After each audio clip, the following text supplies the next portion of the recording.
gotten tighter since we were last here. We can't get as close to the ground as we did during the Virtues mission. So instead, we'll be using one of our newest weapons.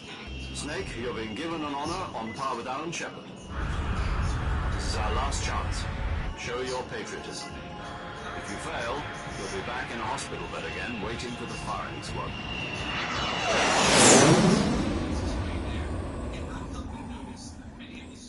So how does it feel to be a patient in one of the most advanced ICUs in the world?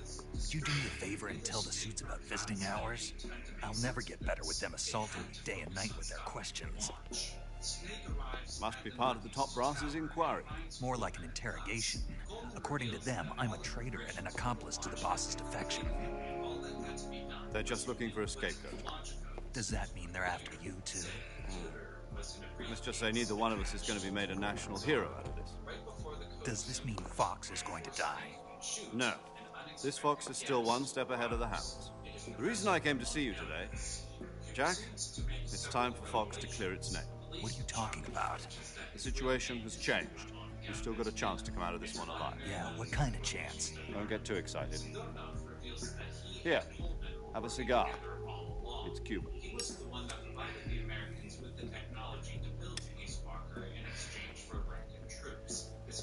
This morning, I had a meeting with the CIA. They decided when they're going to execute us? No. Something even bigger. Yesterday, the White House received an unexpected call. President Johnson? Yes, I hear you, Mr. Chairman. It was a hotline call from Khrushchev to President Johnson. From the head of the Soviet Union? That's right. A few days ago, one of our country's main design bureaus, OKD 754, was destroyed in a nuclear explosion. At about the same time, our anti-aircraft radar picked up a signature that appeared to come from one of your military aircraft. Does any of this sound familiar to you? In retaliation, I have placed our armed forces on secondary alert. Depending on your response, I may be left with no choice but to order the military to maximum alert and unleash Armageddon. With the help of your predecessor, I was able to survive the Cuban mistake. But my power is not as great as it once was. If I am to survive this crisis, I must have your full cooperation. I should have contacted you myself. Did you know that one of our soldiers defected to your country a week ago? No. So you haven't heard that. The man who arranged the defection was a GRU colonel by the name of Yevgeny Borisovich Volgin. Volgin? Of the Brezhnev faction. Go on. Who is the soldier? Her name is the Boss. She's a living legend.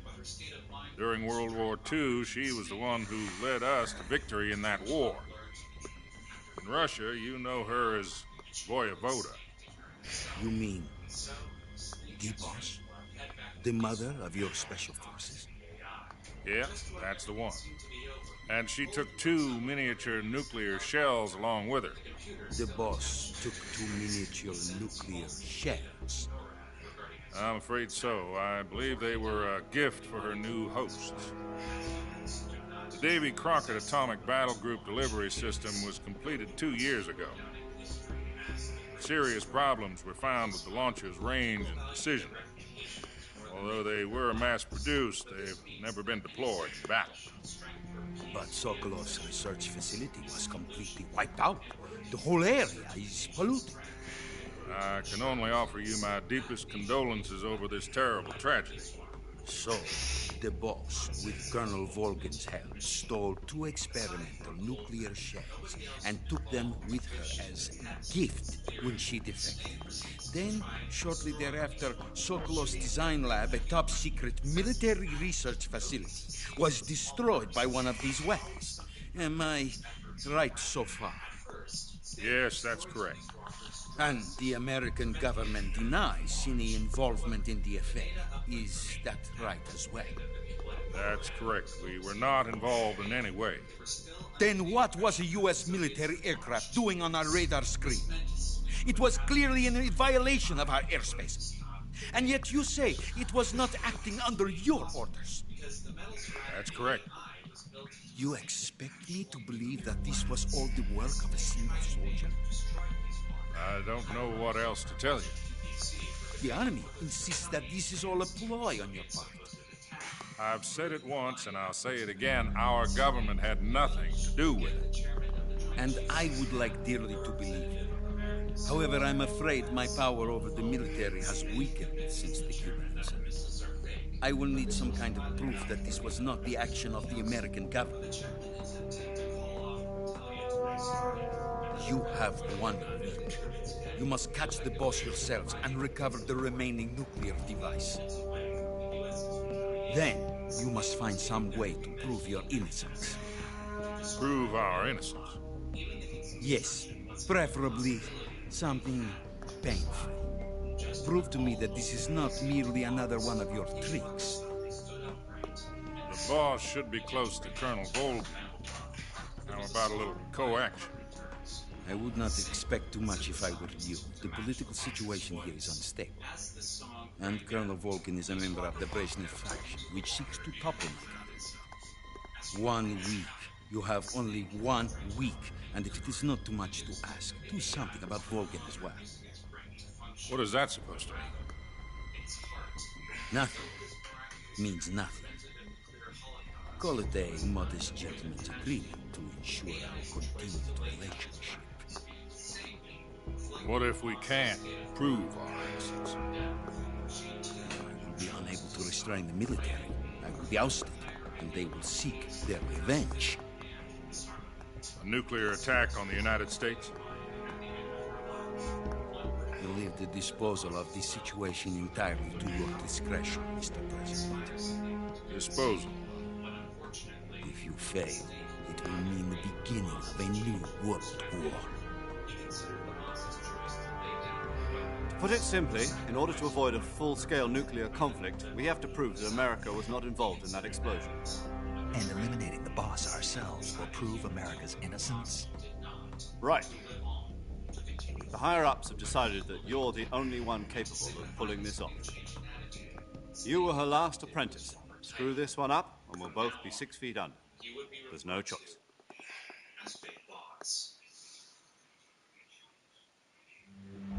Are the Russians going to be helping us? The KGB has promised to lend us one of their communications satellites so that you and I can talk to each other. That's it? They've also put us in touch with a couple of insiders. Insiders? There was a defection in September 1960. You remember it? You mean the 2 NSA codebreakers who went over to the Soviet Union? Precisely. Since then, they've apparently been training with the KGB for exactly this kind of situation. Their code names are Adam and Eva. I've been told that Adam has infiltrated Volgin's ranks. We've also arranged for him to provide you with an escape route. You'll need to rendezvous with him when you get there.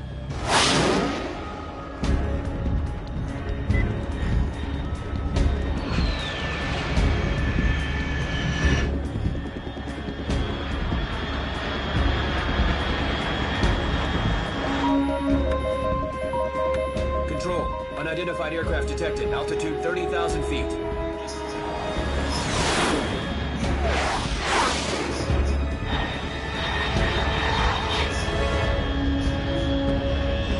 It's fast. Estimated airspeed exceeding Mach 3. Bearing south. I'm about to lose it.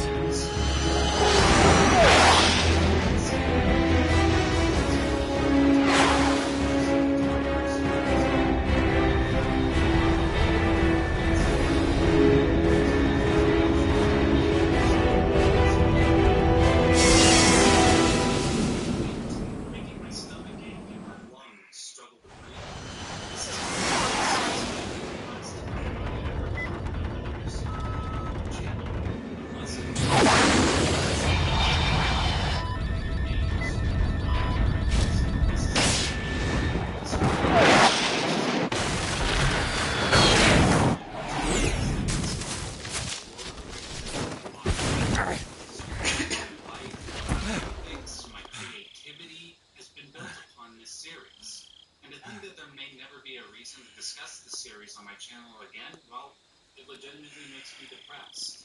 I've had the hardest time writing the introduction for this video, not only for that reason, but also because I want the final video to be a great one. I want every word to convey my deep admiration for the profound brilliance of this series, which will be a challenge considering Metal Gear Solid 5's controversial status in the canon. A lot of people do not like This is Snake. Do you read me? Loud and clear. Glad to see you landed safely. I got blown pretty far off target. Snake, let's go over your mission objectives one more time. Rescue Sokolov. Find out what's happened to the Shagohod, then destroy it. And finally, eliminate the boss. Eliminate the boss. This mission will be codenamed Operation Snake Eater. Because I'll be taking on the boss in our Cobra unit, right? Don't forget about Colonel Volkov. I'm not a hired killer. I know, but that was the Kremlin's demand. Demand? You mean it wasn't just a request? What's it to us if the Khrushchev regime is threatened by the Colonel and his faction? If supporting the current regime helps us avoid a nuclear exchange, then that's what we'll do. And what are the CIA's demands? Our priorities are the rescue of Sokolov and the destruction of the Shagohod. Roger that, Major Tom. Hold on, Snake. What now?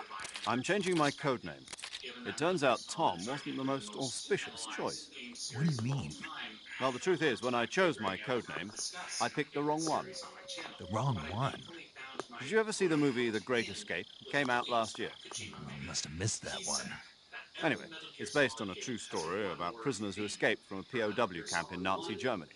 The prisoners dig 3 tunnels as part of their plan, but the Nazis find 2 of the tunnels before they're finished. The prisoners succeed in escaping by using the last remaining tunnel. The names of those 3 tunnels were Dick, Harry, and Tom. I get it. You used the name of the tunnel they escaped in as your code name because you thought it would bring you good luck. Yes, that's exactly right. At least, that was the plan. But I got the name wrong. The one they escaped in was Harry. Tom was one of the unlucky tunnels that was discovered by the Nazis before it was finished. I watched the movie again just to make sure. In fact, I even ordered the actual film from the movie company. Yeah, it doesn't sound like the greatest name to use. So what should I call you? You know, let's just use Zero, like we've been doing all along. All right, then. Major Zero it is. We'll start over from square one. From square zero. My frequency is 140.85. Oh, I almost forgot. Paramedic is with us again on this mission. Is this her last chance, too? If we fail, she'll have her medical license revoked. It's more or less the same kind of fate. Her frequency is the same as during the Virtuous mission, 145.73. She'll be recording your mission data as well, just like the last time. That frequency is also the same, 140.96. And there's one more person on your support team.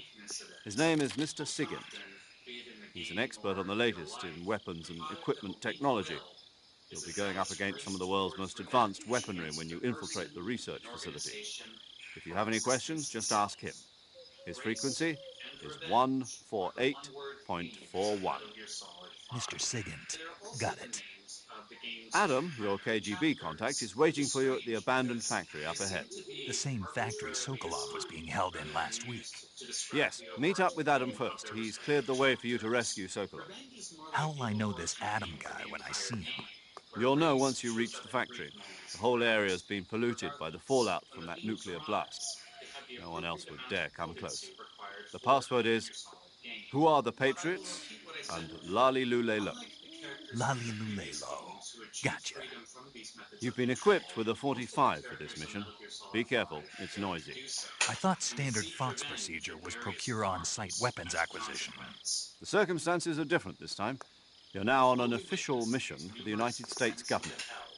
It will be necessary to make your presence known to a certain extent, to the Khrushchev regime at the very least. But remember, this is still a sneaking mission. Snake, if you fail this mission, it will mean an all-out nuclear war. Keep that in mind and proceed with extreme caution. Understood. Commencing Operation Snake Eater. At the end of that game, Big Boss, who at the time was known as Naked Snake, fulfilled the core objective of a top-secret op known as Operation Snake Eater.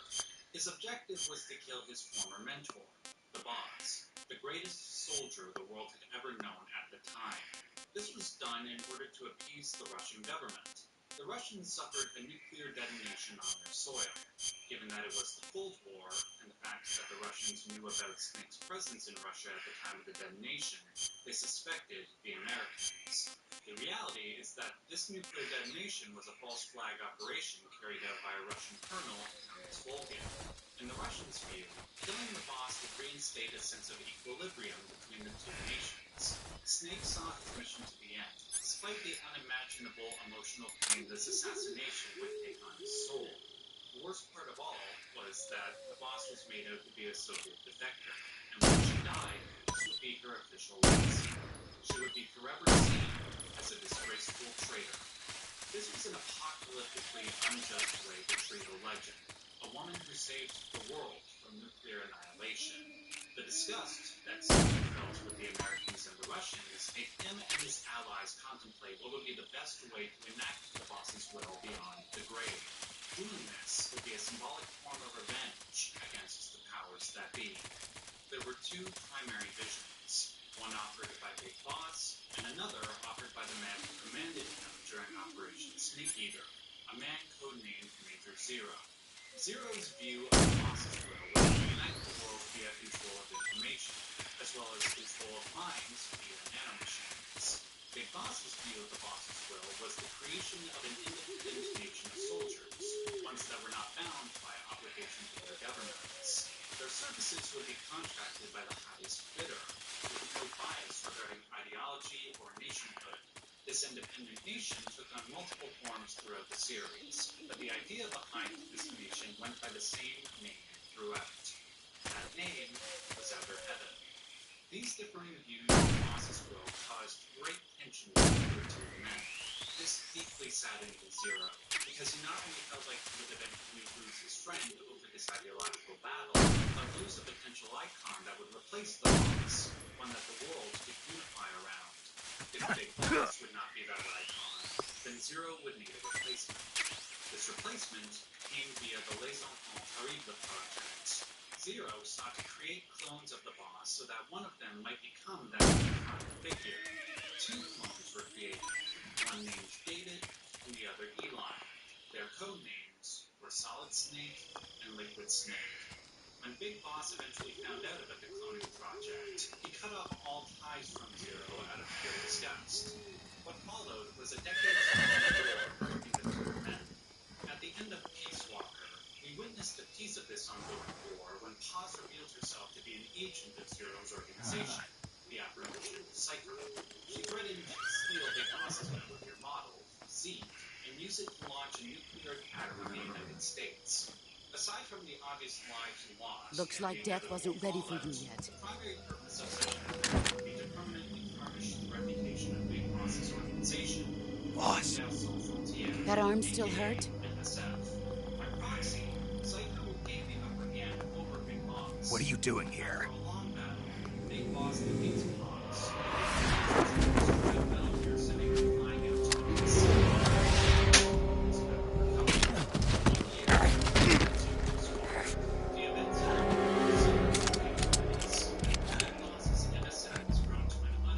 Go home. So much so that it seems to have Go home. Gru and my sons are waiting up ahead. You don't have a prayer of finishing your mission. You're not even armed. Boss!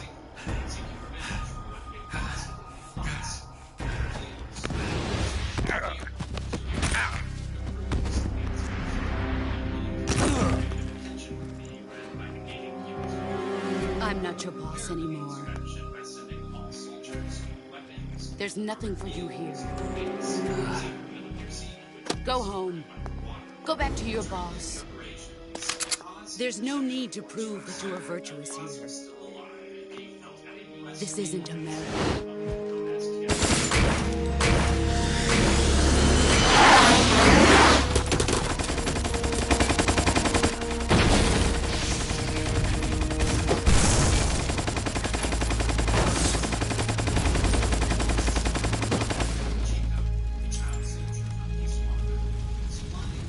That should stir things up a bit. You'd better hurry.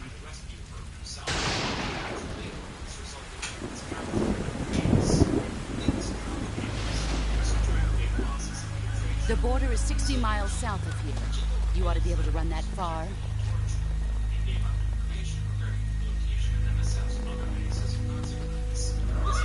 Why'd you defect?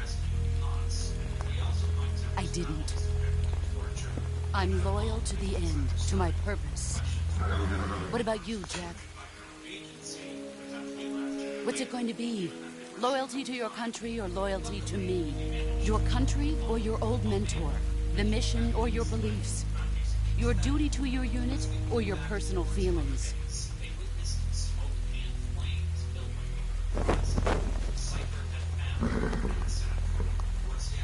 You don't know the truth yet. But sooner or later you'll have to choose. I don't expect you to forgive me.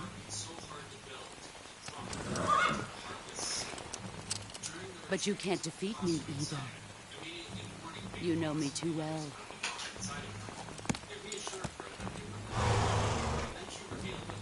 Just look at that bandana. If you can't put the past behind you, you won't survive long.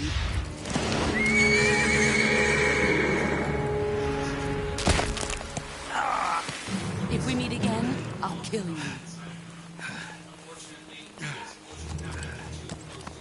Now, go home.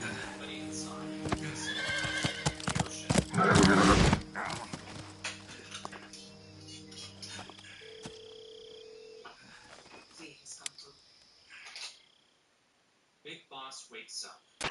This is Snake. Major Zero. I read you, Snake. I was ambushed by the boss. You were what? The drone's been shot to hell. It's up in flames. That's not good. Enemy scouts are going to come looking for you. Yeah, I know.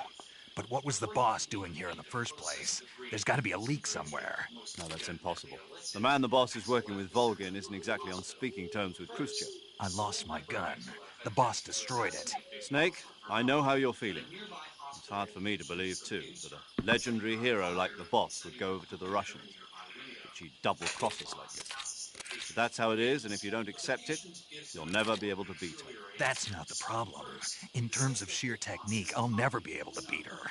I know that all too well. You've got to do it, Snake. She's your enemy and your objective. Enemy?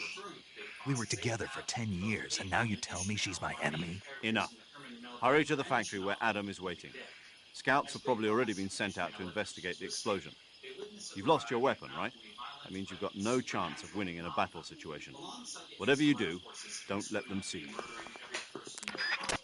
They see a floating boy with seemingly telepathic abilities, a man on fire who remains alive despite being set aflame, and even a fiery whale appearing in the sky, which once again mirrors Moby Dick.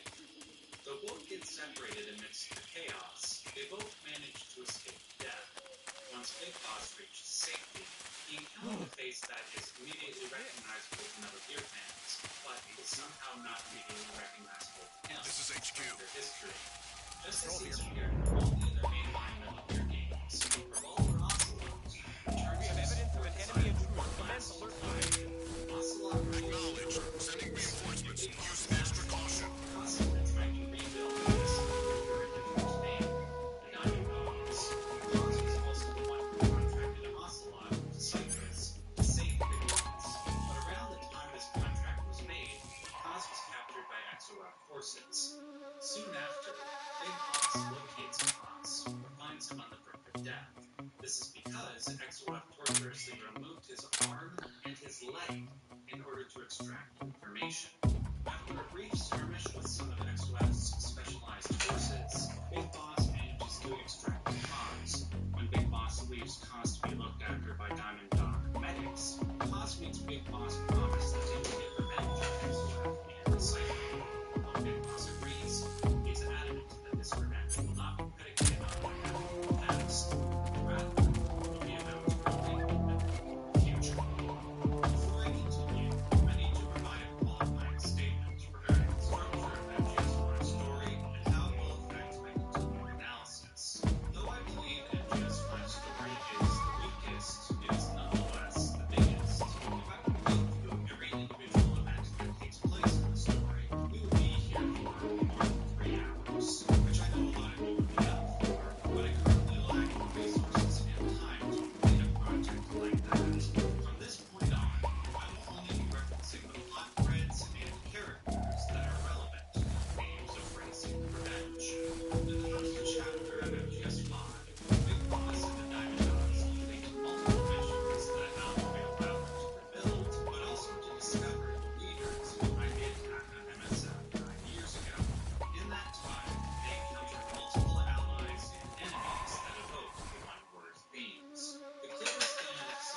example I can point to is the floating boy, who we all know is Psycho Mantis from Metal Gear Solid 1. In this game, he is exclusively referred to as the third boy. I won't get into how he became entangled with XOF, because frankly, it's irrelevant and convoluted. Plus, I am on record for saying that I think Psycho Mantis' inclusion in the latter games is due less to narrative purpose and more for fan service. No problem. But I will admit, if we ignore Psycho Mantis' relevance to the narrative and focus squarely on the themes of race and revenge, one could argue that he is the prime example for not just MGS5, but the whole saga. As we learned from MGS1, Psycho Mantis' mother died in childbirth, and his father sought revenge on him for this. As a form of protection, Psycho Mantis not only used his psychokinetic abilities to kill his father, but burned down his village. He then spent his life willingly joining military organizations, simply because he, quote, wanted an excuse to kill as many people as he could. I don't think it's much of a stretch to argue that Mantis' genocidal tendencies stem from a desire to seek revenge on account of his race. If we define race as the immutable characteristics that one is born with, the two key characteristics that define Mantis' race are his psychokinetic abilities and the original sin that was cast upon him by his father. Both caused Mantis an unimaginable amount of stress in his youth, so much so that it weakened his will, making the only option seem to be total revenge on existence. Though this genocidal tendency is not justifiable, it is understandable.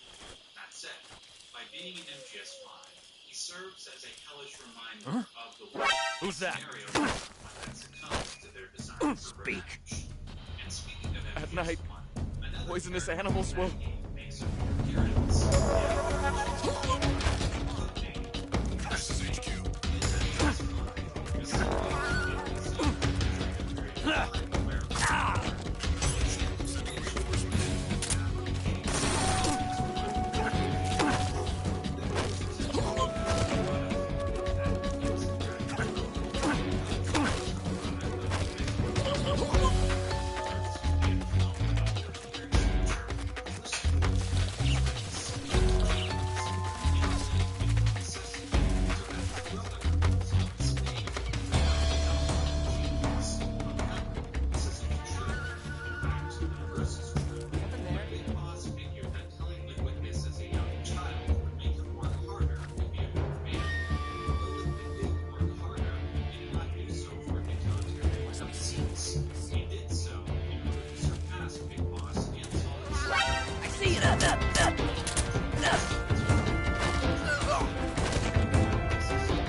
Or was Chico responsible when he gave up information during torture?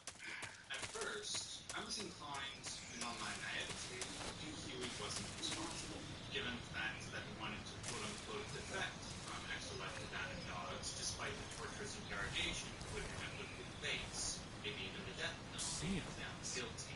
However, the lack of a clear answer regarding this made me seek help from my community. Though nobody provided me with any damning evidence, the comments I received actually made me change my mind. One comment from somebody named Big Fur pointed to the language used by the XOF leader when he discovered Huey's desire to defect.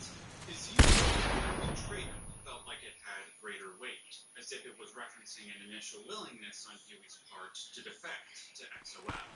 At first, I felt embarrassed for this hole in my knowledge of another canon, but when I considered Huey's purpose in MPS5's story, I quickly forgave myself. Huey's purpose is to evoke confusion and paranoia about who the Diamond Dogs have been. See how quickly I was going to address there's a lack of information. If we have to the future of his life in our hands, how long will he last before our paranoia will? How long before we need to hear that paranoia through a vengeful act, or going in any notion of our trial? We will continue this line of thought in Chapter 2. Before I return to the main story, I would like to give a brief nod to the character of Quiet.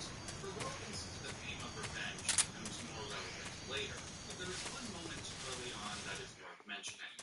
Quiet is a sniper and an assassin working for XOF. She randomly encounters Big Boss during one of his missions in Afghanistan. After a lengthy duel between the two, Big Boss, and by extension the player, are given the choice of either killing her or sparing her. Now, aside from Metal Gear Solid 1, the other Metal Gear Solid games rarely give the player any agency regarding the outcome of the story. Here, though, the player is given their own opportunity to exact revenge. You can kill Quiet, or you can bring her back to Mother Base so she can accompany you on missions. If you kill her, you miss out on one of the game's biggest storylines. A storyline that makes good use of the revenge theme in an unexpected way. Quiet's purpose in the story is to demonstrate the infinite reward that can come by using one's will to restrain vengeance. But seeing that most of this reward comes later on in the story, we will, once again, have to wait until Chapter 2 for a full analysis. After having encountered each of these characters, Big Boss learns of a mysterious plague breaking out on Mother Base, one that makes the symptomatic die very soon after infection. Nobody knows what caused the infection, but the one constant pattern Diamond Dogs found amongst those who had the disease is that they all spoke the same language, the Congo. Big Boss learned from a member of his intel team that there was a man in Africa being held captive by Cypher, a man that might know something regarding the pathogen. This man was referred to as Code Talker. When Big Boss rescues Code Talker, he learns about the cause of the pathogen on Mother Base and its links to Cypher. Firstly, the pathogen is caused by what are known as vocal cord parasites. Code Talker first discovered the parasites in the remains Adam is a of the spy ancient sent by the sniper KGB to SCN, infiltrate whom Big Volgin's Boss ranks. fought in Metal Gear Solid 3. The leader of XOF, whom we'll discuss more in a moment, also discovered these parasites from a body excavated in a permafrost region. XOF kidnapped Code Talker and forced him to weaponize the permafrost variant. Why? With the information Code Talker had, you're led to believe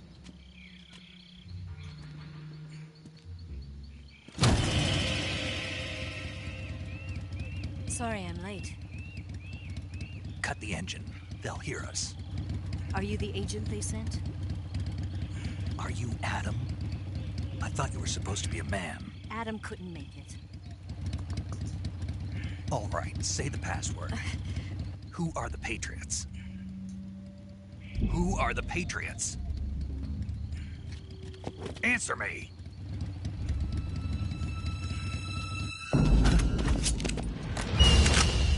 Trapped. Get down!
The name's Eva.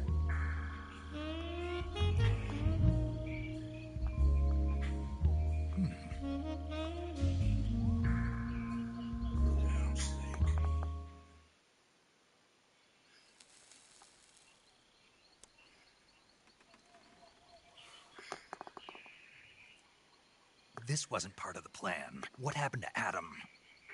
What's your code name? It's Snake. Snake, huh? Well, I'm Eva.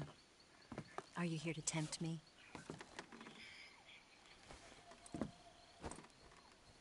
What happened to Adam? Colonel Volgin is a very suspicious man. He decided Adam wasn't the right person for this mission. And you were? Yes. Why? Because I can do things he can't. I heard you used to be a codebreaker for the NSA. I was. 4 years ago, I defected to the Soviet Union with Adam. Mauser military. The broom handle. It packs quite a punch. Nice to have when you're on a bike. You held it sideways and used the muzzle jump to create a horizontal sweep. That was impressive. Bet you've never seen that technique in the West. It's imitation, isn't it? Yeah. It's a Chinese Type 17 pistol. Around here, even that's hard to come by. Don't worry, though. The one I've got for you is American-made.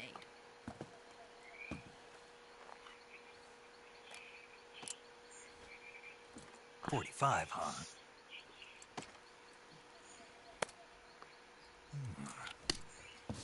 Incredible. Do you like it? The feeding ramp is polished to a mirror sheen. The slide's been reinforced, and the interlock with the frame is tightened for added precision. The sight system is original too. The thumb safety is extended to make it easier on the finger. A long type trigger with non-slip grooves. A ring hammer. The base of the trigger guard's been filed down for a higher grip. And not only that, nearly every part of this gun has been expertly crafted and customized.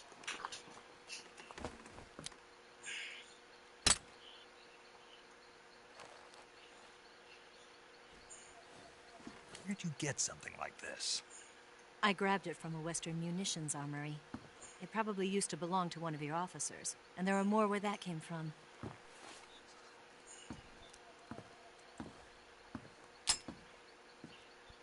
You had this with you, didn't you? Better take this too. What's that? A disguise to make you look like a scientist. A disguise? Yes. You're here to rescue Sokolov, right? Sokolov's still safe then? Yes. He's being forced to continue his work on the Shagohod. Where? At the lab. They've got a whole army of scientists there developing new weapons. Security is tight, but if you disguise yourself as a scientist, you might be able to sneak in. Can we get Sokolov out of there? We'll see, won't we? Tell me how to get to the lab. The safest way in is from the rear. First, you'll need to head north through the jungle. You'll come to a heliport used for shipping materials. Pass the heliport and continue north, and there will be a large crevice. Descend into that area and you'll reach a cave. Move through the cave and you will arrive at a mangrove swamp. After the swamp, there'll be a warehouse. Make your way through the warehouse and you'll come out just south of the lab. Got it. And just what are you doing there? In close-range combat, a knife can sometimes be more useful than a gun. By doing this, I'll be able to hold a knife at the same time and still keep the gun steady. That way, I can instantly switch between a gun battle and a knife fight.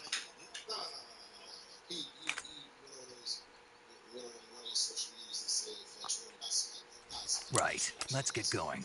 Wait a minute. What now? You must be tired. Why don't you take a little rest? I'll be fine. You'll never make it in your condition. It's a jungle out there. There's still an hour before dawn. It's dangerous to be out in the jungle at night without a guide. What about you? I have to get back. I can't be gone for too long. They'll start to suspect something.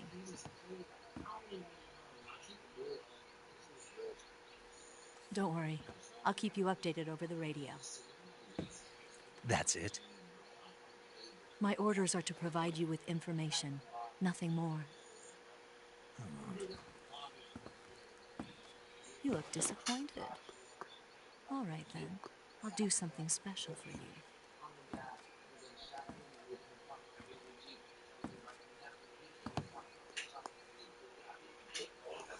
I'll stand watch until dawn. Now be a good boy and lie down.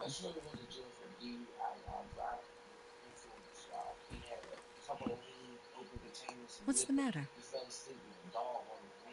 I don't know you well enough to trust you.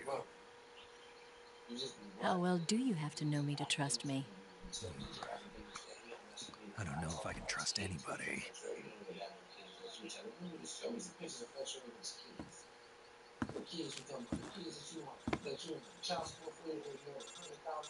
Gonna get that?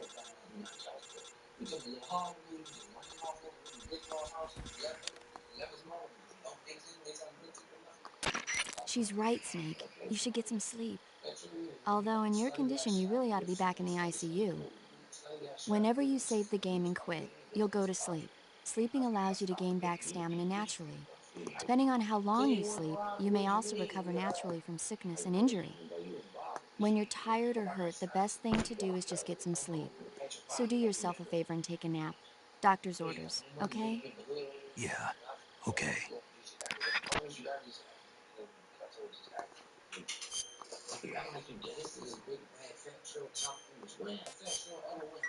I hate music, I hate rap, yo. All jokes aside, name one person Fat Joe did something to. Name something Fat Joe did in the streets besides rap.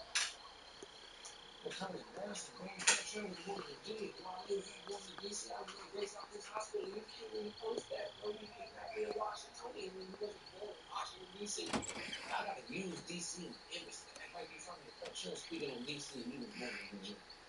Can't really do that, bro. How could you do that? Everything doesn't make sense. I'm still sure the reason I got so much trade because I asked him for a baby. He told me to give me the interview. To a call phone call me, you chopping up, you come on, we get TV live, we do an interview with some deal or somebody. That's what I got 200 leads. I got 70,000, 10,000 leads a day. You got 70 leads. I showed him that lead. What's the matter? We're surrounded. I see 4 of them.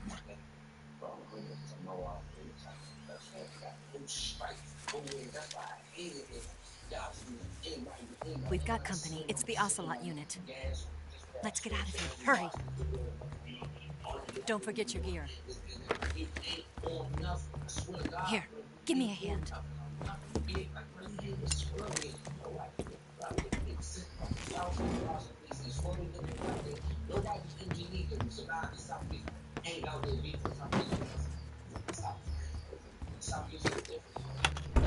We can use this to get to the basement.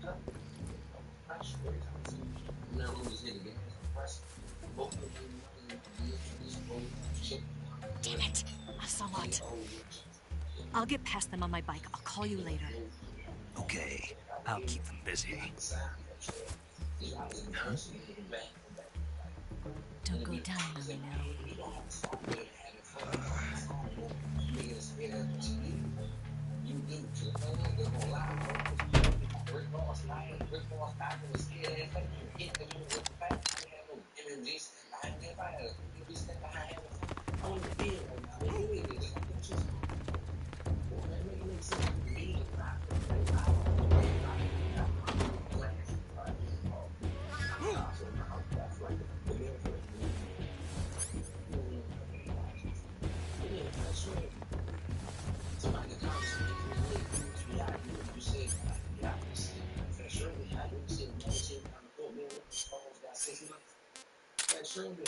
He stopped doing this or whatever he did, he I'm still doing it. So that's your comfort right now. That's your house and disrespect to just now, nah, just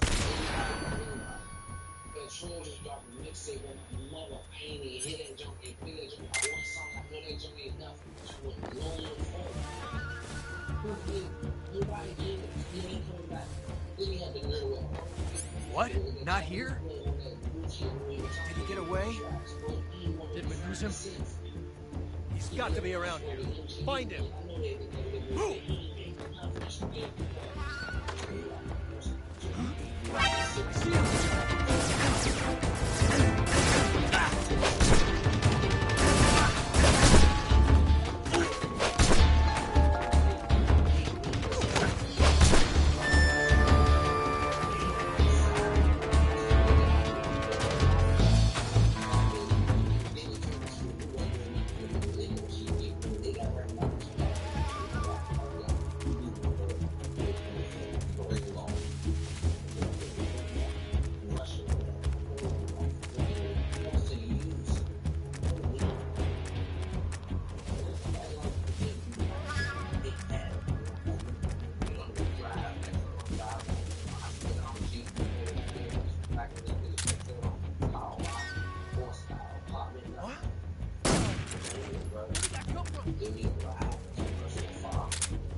Nobody gonna say, well, I don't care what y'all want, what y'all got off the bus.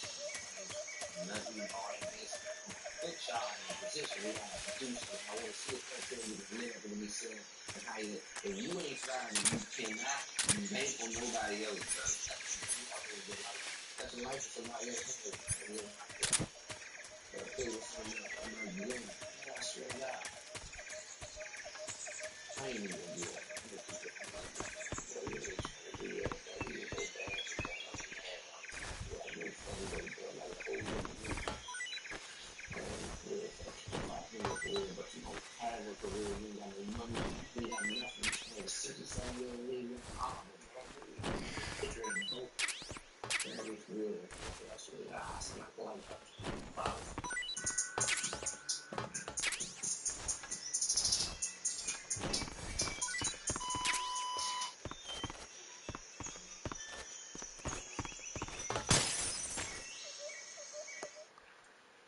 I played Metal Gear Solid for the first time at a young age. At the time, I can't say it exactly had a profound effect on me. I think I was probably too young. I've been waiting for this moment. Fully. But that didn't change the fact that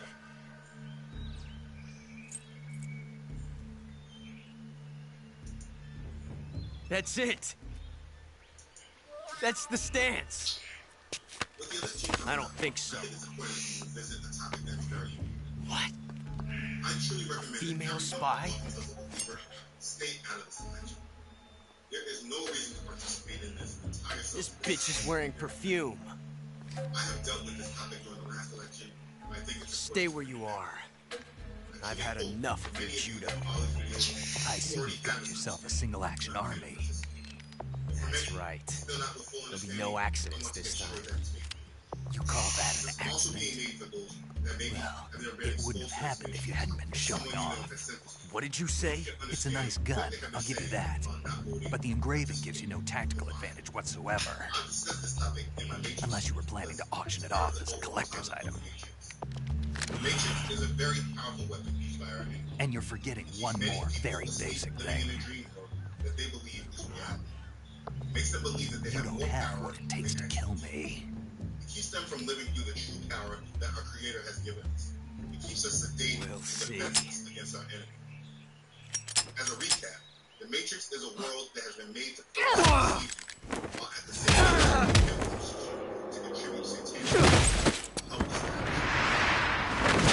This understanding comes through the peeling of layers. The first layer of understanding the Matrix comes from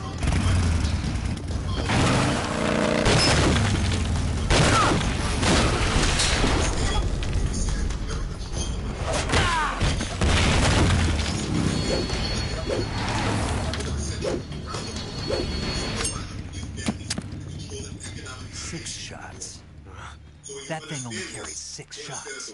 The Makarov carries 8. You have to get a feel for how many you have left. Dictate their will to the rest of the world. Because of their wealth and their power, they were able to create this massive mind game. This is a high-class weapon. It's not meant for shooting people. But they could not just stop there. They needed to have a buy-in for the majority of the world population in order for their new world to be built. So after they seized control through money, they grab power in other areas of society as well. This isn't over yet. This control is seen through many different aspects of our society, like with our education, our medicine, our technology, absolutely religion. And through this topic we're about to deal with now, which is You'll regret starting me. Now let me give this disclaimer. This is a topic that Damn it! conditions really I've got to get back before he does. So I understand if you disagree.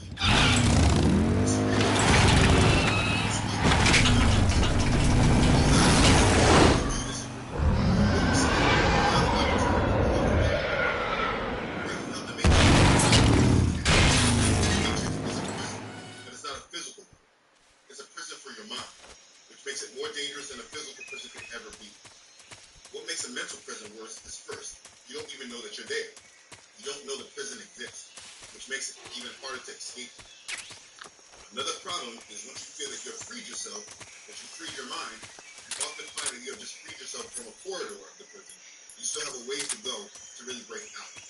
But you must break out, and that is the goal of this video. So if you allow me, let me help you. Do not take part in this political system that controls the world. Break free and set a process. We will discuss more. Let's begin. Okay, so where should we start? Well, let's first label what the mind-controlled aspect is. It's not so simple as just labeling it as goal. The mind control really starts when we look at what the full system is. It's summed up by one word: democracy. What is a democracy? The Merriam-Webster Dictionary defines it as government by the people, rule of the majority, or a government in which the supreme power is vested in the people and exercised by them directly or indirectly through a system of representation, usually involving periodically held free elections. So democracy is a government that is run by the people.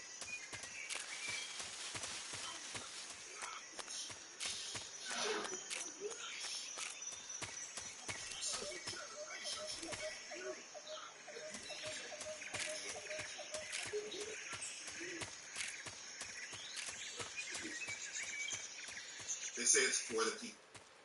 And this is that mind control that those that really run this world, they need the majority of the people to believe. They need them to believe that they're really in control collectively, and the way that they exercise that power is by voting. That is the mind control.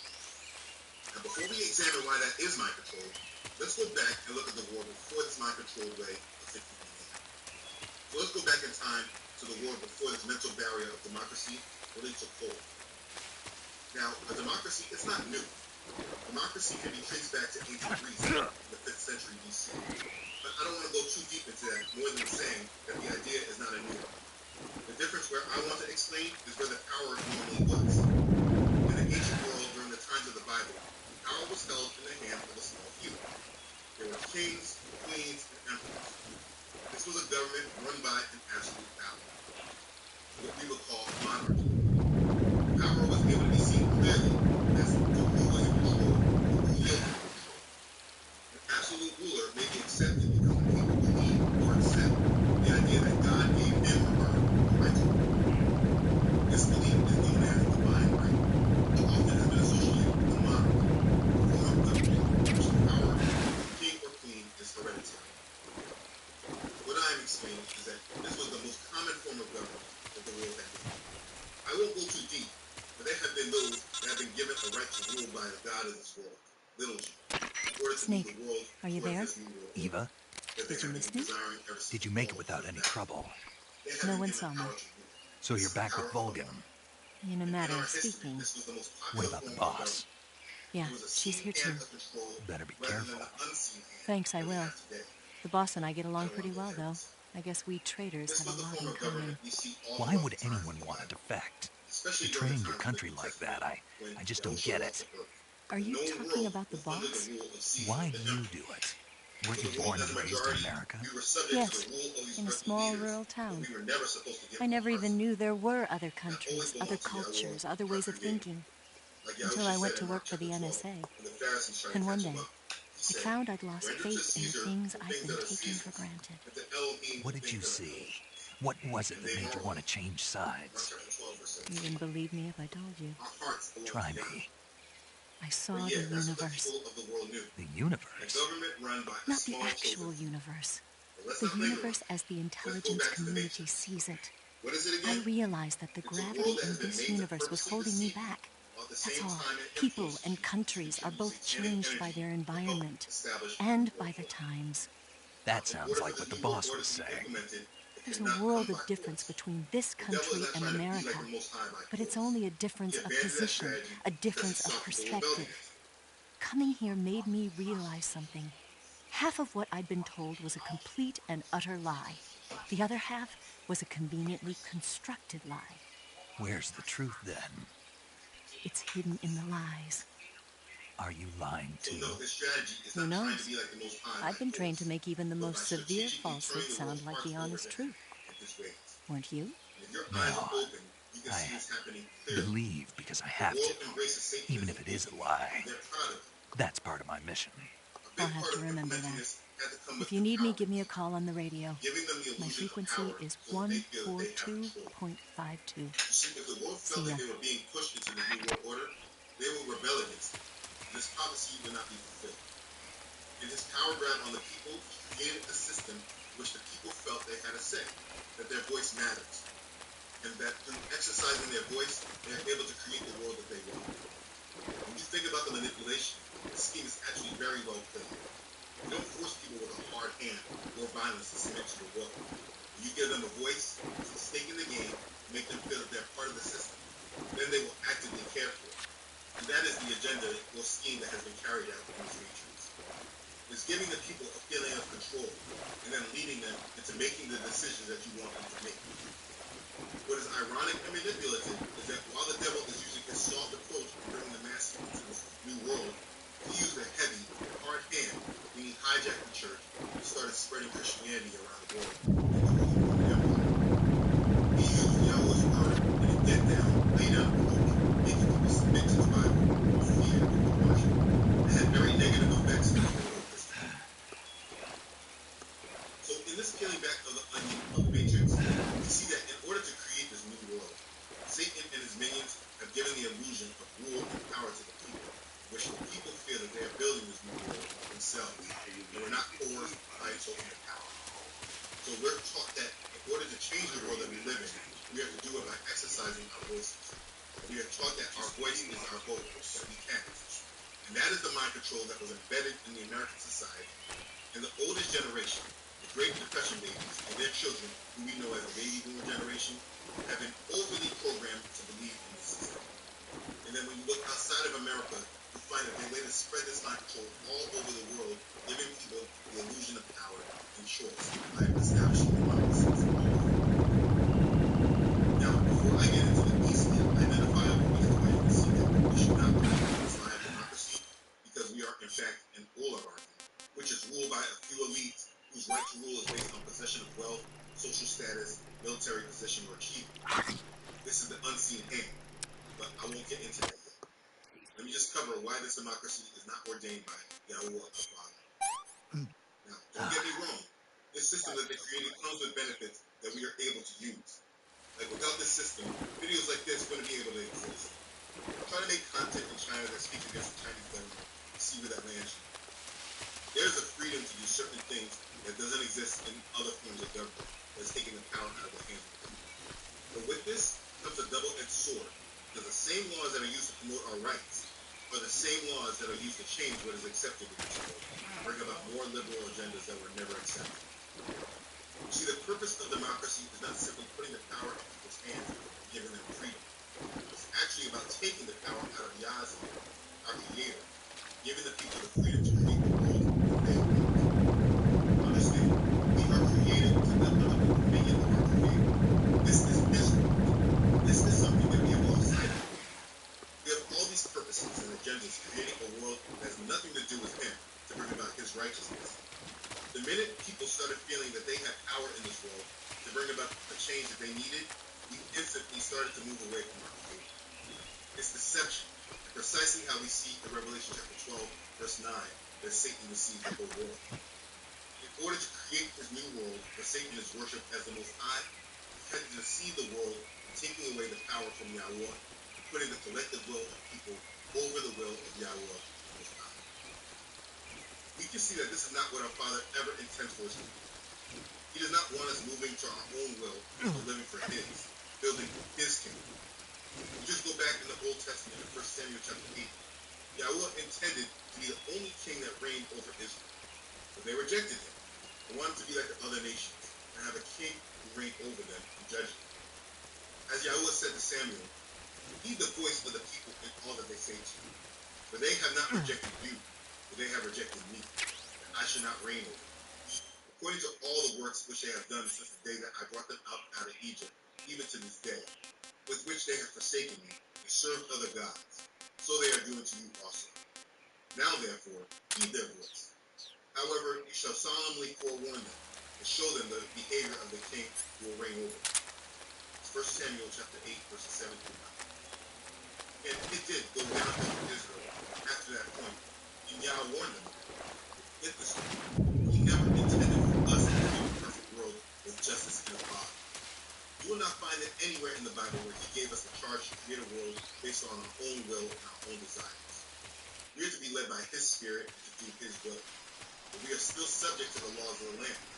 But in no way are we to try to help shape these laws. This is a true biblical perspective.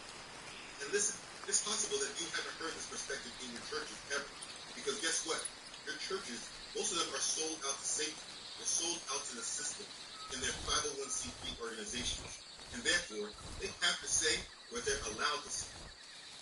It doesn't make sense for there to be all these self-proclaimed Christians in the world that feel that they're helping create a better world through the power of their vote. It makes absolutely no sense. For those that believe in it, how's that worked out for you so far? I always ask baby boomers the same question. Since they have been voting all their adult life, how has your vote changed your life for the better? Now, I get the deception because in the past, the world was quite different, and evil wasn't so easily discerned as it is today in these last days. So the older generations truly believed that they were voting for what they believed were Christian principles, and it was their job to vote against evil. But here's the thing that they didn't understand. You are not going to stop evil by conforming to Satan's world.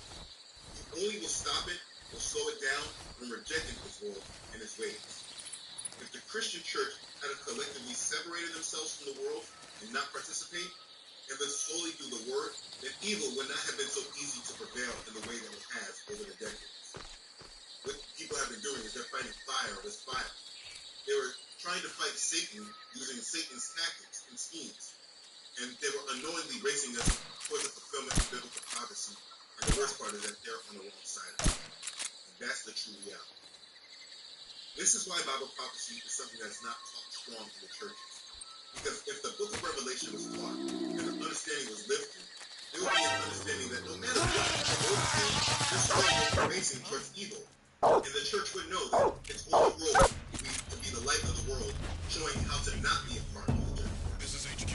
But instead, the Christian church joined the politics of this world and attached itself to the direction of this world. It's actually assisting in steering the world towards a new world order. And that is true whether you're a Republican, Democrat, liberal, conservative, or labor, etc. What does the word actually say? It says, "Do not be conformed to this world, but be transformed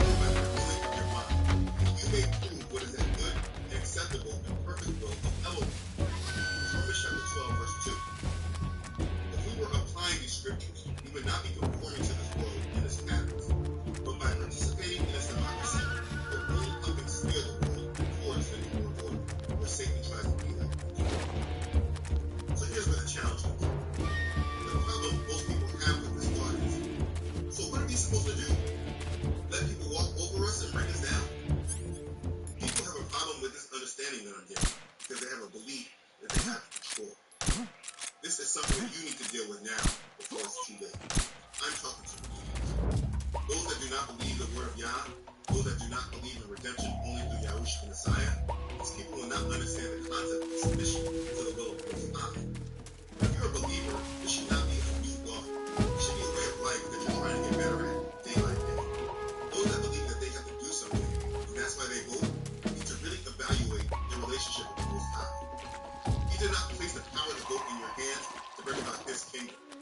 He gave you the gift of the Holy Spirit that allows you to walk with Him, be comforted by His Spirit, no matter what comes your way, so that your life is always dedicated to Him and His purpose. Not to the world that you would like to see, not to getting rid of the injustices you're tired of seeing being affected by.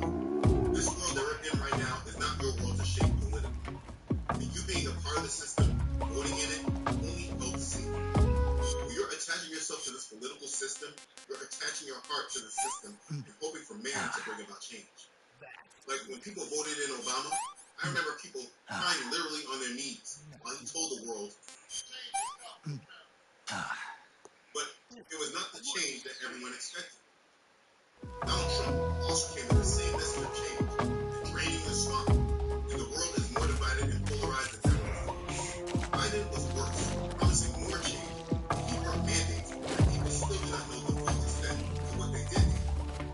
And now we have Kamala and Trump. It was Kamala, people didn't even choose her. People didn't even get to choose who represents this promise of change. And she promises change. It's the craziest thing because they are literally in control right now. They're campaigning on change, but they're the ones in power. It's literally the craziest thing I've ever seen.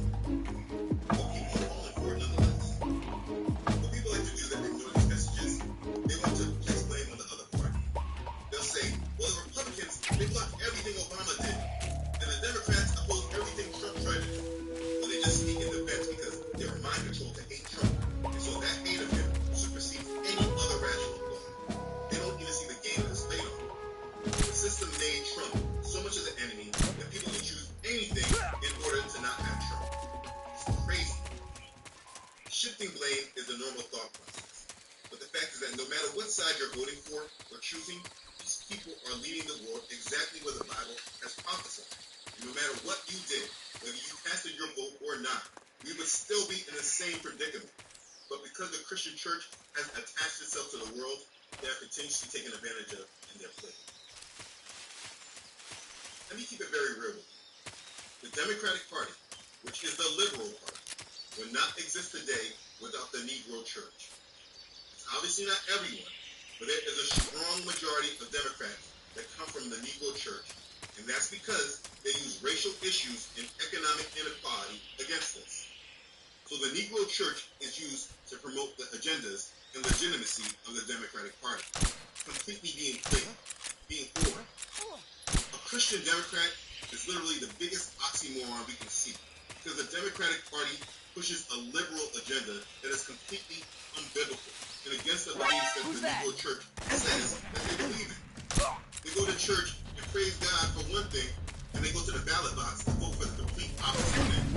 It's because they have placed the racial justice and economic equality agendas above serving the Most High. They are being used to outbreak Satan's agenda. That's serving. Imagine going to church every Sunday, but then voting for people who support the most demonic satanic principles. But this is reality. The community of people we call Black people in this country, there is a reason why the overwhelming majority of you are Democrats. This is not by accident. It was coerced. If you are a baby born, you need to know that from the time you were a child, you were manipulated and controlled and coerced into accepting false principles that directly oppose the faith that you claim. Let me give you a brief story of the history. In September of 1960, the Nixon-Kennedy debate was the first televised presidential debate. This was the time where the American public were all almost for the first time at the same time together. The country was widely introduced to John F. Kennedy for the first time. They weren't just hearing his speeches on the radio anymore, but seeing him when he came to the town.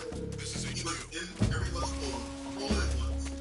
Television became an important medium to meet our leaders. It was much more than just listening. By seeing them, they can attach to them, and they did so with JFK. Now, if we're going to break free from his mind control, we must review how they use MLK as their tool against him. Michael King is the reason why the Negro community in America are Democrats. I call him Michael because this is his original name. You cannot ignore what was happening with Michael when examining politics. Along with being introduced to JFK, Michael King was a very popular figure. He was the most influential Negro at the time, and he was getting a lot of media attention through the Civil Rights Movement. Now, there was already a beginning split between Negro and Democrats. But today, we know the Democratic Party has at least 50%. This period is they began with a political vehicle. Just a few weeks before the presidential election, Michael King gets arrested with others over the Senate in Atlanta. But while everyone else is released, Michael King is kept in jail. On October 26th, JFK calls Michael's wife Greta to express his concern. And then 24 hours after, his brother Robert called the judge and asked if King was in jail. His former Freemason daddy, Michael Sr., changed both their names. He was a long-time influential voting Republican. He already endorsed Republican candidate Nixon. He came out publicly and said, I was against having a Catholic for president. If he can wipe the tears from my daughter-in-law's eyes, I have the courage to vote for Kennedy for president. And this Negro Republican endorses the Democratic nominee. He says he has a suitcase full of votes. And then when Michael gets out of prison, October 27th, he is interviewed on television by reporters.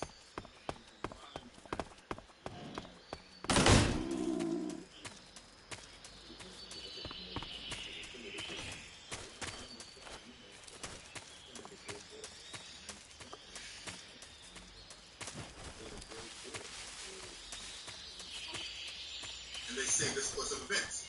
This phone call made by Kennedy was said to be the turning point in one of the closest elections in modern-day history at that time. Kennedy beat Nixon because he got more of the Negro vote through political, highly orchestrated theater. This all happened on television, and so 90% of the homes saw this and believed in the authenticity, and there was no reason to doubt any of this. The public knew very little of Freemasonry and the Boule membership of Michael. They didn't even know that there was a Boule. They just saw their black leader wrongly imprisoned, and it was this Democrat who cared enough to get him out. The power of the television brought the last Negro to the Democratic Party. They were all attached to Kennedy. And then as they continued in the 60s, this whole generation of people, black and white, baby boomers and their parents, were controlled and traumatized. Look at what happened all this time. The March on Washington happened in 1963. Kennedy was assassinated. Johnson was made president, and 9 months later, they passed the Civil Rights Act.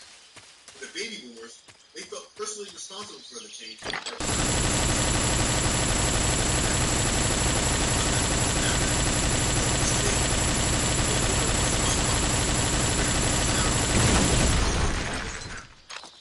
See, the actual reality was that the agenda for us had changed. They just were not aware of it. There was no longer any need to exclude the Negro. In order for their new world to be built, now there was a need to control them. They needed to be included in society and attach them to Babylon's agenda, which we can see clear evidence of today that it worked. They will not be able to turn back the clock. They want to stop blacks from voting. We're going to vote anyhow. No matter how hard you make it, you're coming anyhow. They're going to try to put women back in the kitchen with an apron. We're not going back in the kitchen. We're not putting the apron back on. They trying to tell gays get back in the closet. We're not going back in the closet. We're going to lock the closet. We're going to stand up. You're here at last. Looks like the boss's info was right. Our fathers fought for this, and we going to maintain it. 60 years ago, Martin Luther King talked about a dream. 60 years later, we're free. People who once Twice now you've made me taste bitter defeat. chose politics over their faith.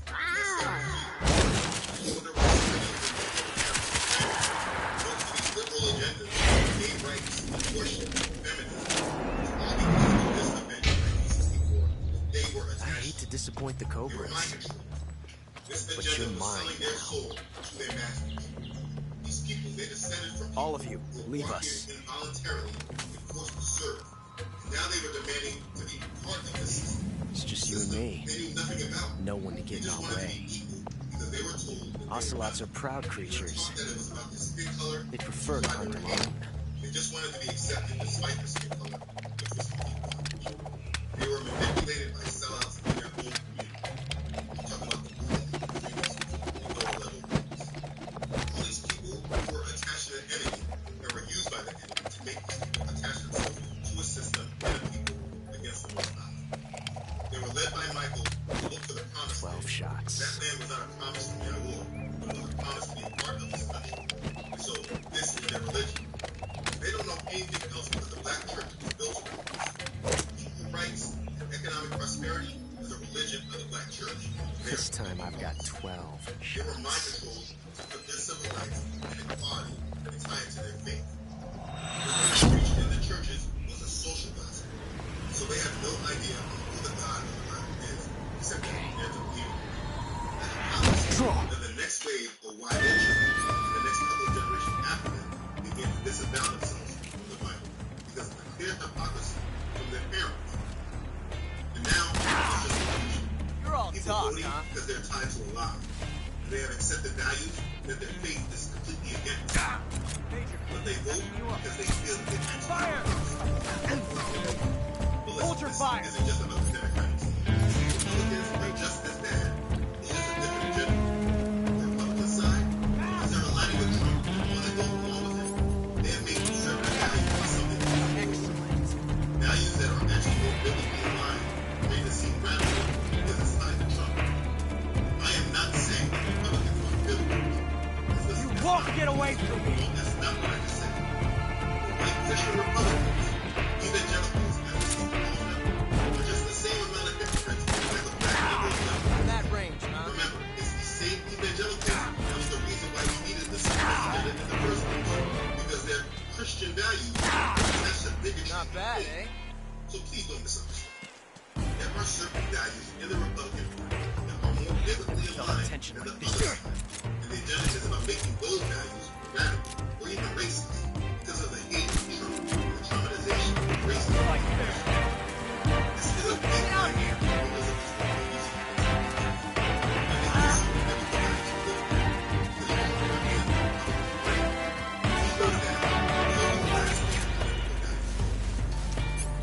Trump doesn't really care about your conservative values. He's not really on your side. He actually chose the hardest assignment with a Masonic club. That's to be the scapegoat. I love it. The world needed an enemy, and Trump took the assignment in order to help bring about the satanic agenda that's coming regardless of who's in office. This is all possible because people are tying themselves to a political system that is not actually made for them. But in reality, understand why we should not Shot. mind control of the region is all about creating safety ways. And this lie of democracy is a strong tool. You won't get away from me. Again, the purpose of democracy Damn it. was man given him freedom. It's actually about taking the power of God, our creator, giving the people freedom to create the world they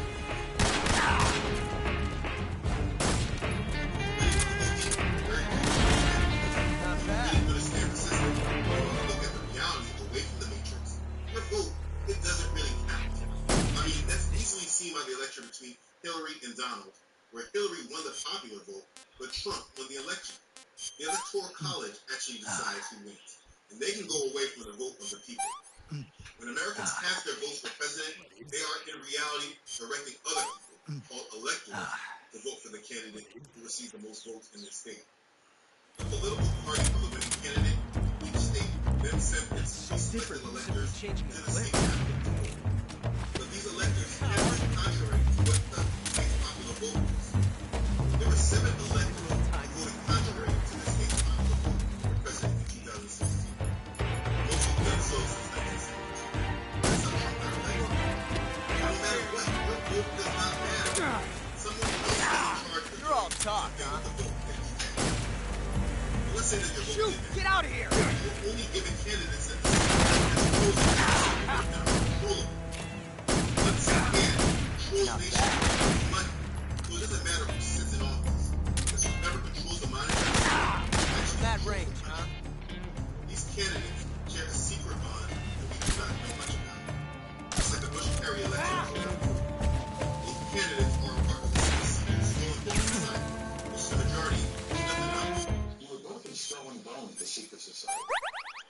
It's so simple we can't talk about it. What does that mean for America? The conspiracy theorists are going to go out. Number 322. You both were members of Skull and Bones, a secret society of Yale. What does that tell us? Not much, because it's a secret. Is there a secret handshake? Is there a secret code? I wish there were something secret I could manifest. 322, secret number? There are all kinds of secrets, number one. Though they were on opposing sides, they still had a secret collective bond the public knew nothing about. The number? There are all kinds of secrets. How about the fact that many presidents are Freemasons? You publicly know that 1/3 of the United States presidents were Freemasons.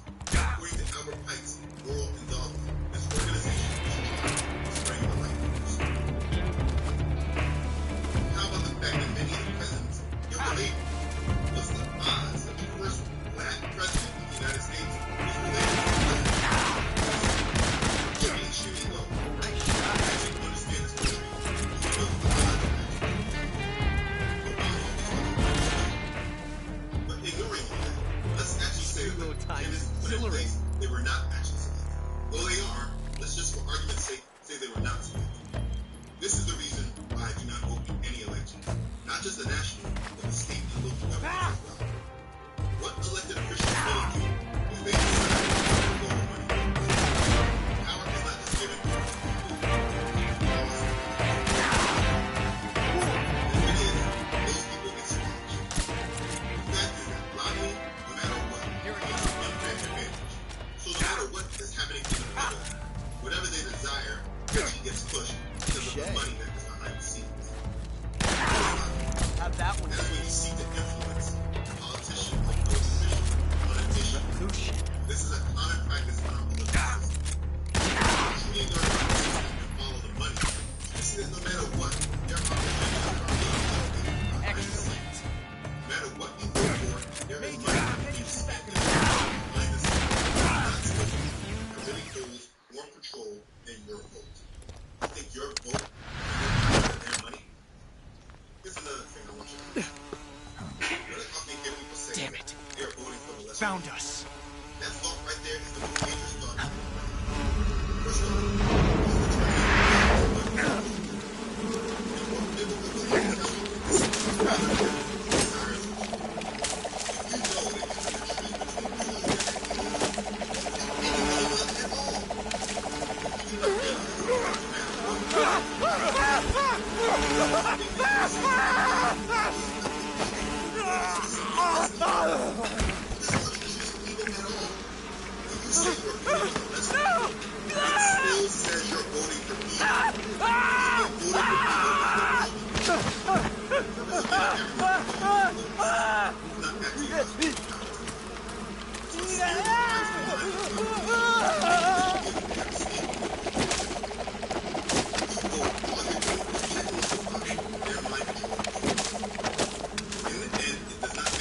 that no You were lucky. You cannot slow it down. We'll meet again. Engaging in their system. You slow it down by relying on the power of your creator that was true in his Holy Spirit. The more attached to the system you are, the angrier you are. Very similar to at this point in time, the politics of this world are being used to drive us towards the New World Order. As a believer, if you truly are one in your heart and not one by title, you need to choose the ways of our Father. If you believe the Bible, then live by it. Don't be a believer that says they believe, but their actions don't match their belief at all. He has clearly told us in His Word where this world is heading. Your vote will not change this. Again, you cannot vote away Bible prophecy. You must keep your hearts and minds pure. You can only do this when you do not participate, because no matter what, the minute you engage, they are grabbing you in. If you have been voting for a majority of your life, examine the world since you started voting until now. Has the world gotten better or worse? What do you have to lose by not voting?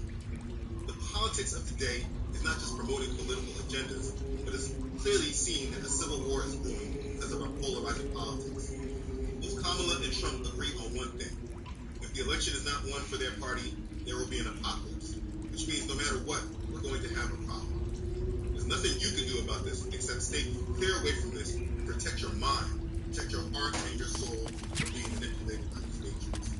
We're trying to create a better world. We are working against our Creator and are strengthening the New World Order, which has no place in our life. That's why we see more and more policies moving to be on the opposite side. You must be smart and vigilant. Hard, you can't help this outcome of full court press. Everything that you say makes sense. It's pretty much wrong. Places you in opposition to the God who are saying you serve. Put down your balance and pick up your violence. Stop listening to the rhetoric and trying to figure out which side you're on. Forget about all of these political agendas. Both sides. There's only one agenda. That is moving the world towards the mission. Snake, are you okay? Snake! Major. Snake. Are you all right? You're not hurt? No. That was a hell of a drop, but I'm fine. Looks like there's no way back up, though. I see. Well, anyway, it's good to hear you're not injured. Slipping and falling may not have been part of the plan, but getting into that cave was. Proceed further into the cave. The cave seems to be structured like a maze, but there's an exit somewhere. Find a way out of the cave and head for the aqueduct. All right, but it might take me a while to get through this cave. Are you hurt? No.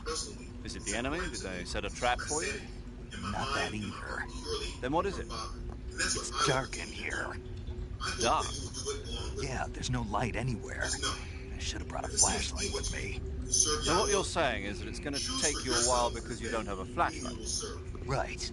Snake, if you don't have a flashlight, you should be looking for a substitute. I tell you, American soldiers these days rely too much on ready-made equipment. Go again. What was that? Nothing. American soldiers rely too much on ready-made equipment. And not only that, they can't seem to grasp that one piece of equipment can have multiple functions. Back when I was in the SAS, we never had that problem. We were trained to use every piece of equipment in as many ways as possible. If you don't have a flashlight, look for something else. First, also, don't forget to follow this mission on Facebook and Instagram, as well as on my website, I really would like to give a special thank you and shout out to those who have donated and continue to support this mission. I'm so thankful for the love of our Father, and I thank you for your obedience to this call on your life. I'm always humbled by your support, and I'm very thankful for you. You know who you are. Be blessed. Okay, thanks again everyone for watching. Make our Creator, Most High, a priority right now. Be ready. Be blessed.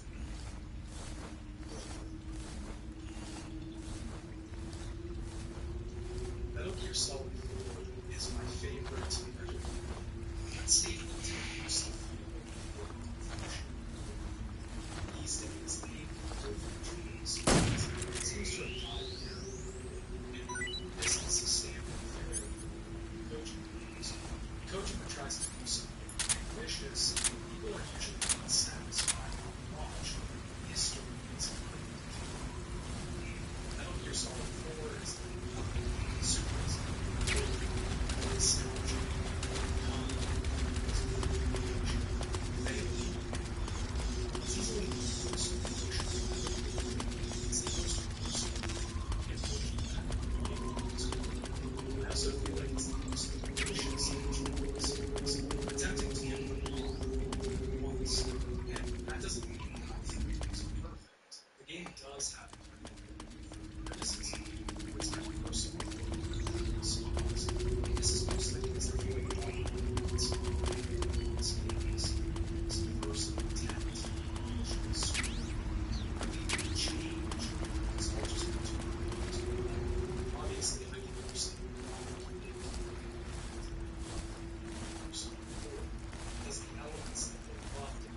come to you at last. We are the sons of the boss. I am the pain.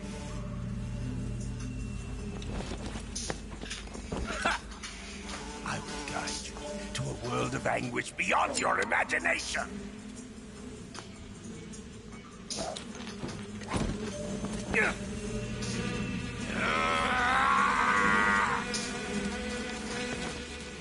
Let's get started.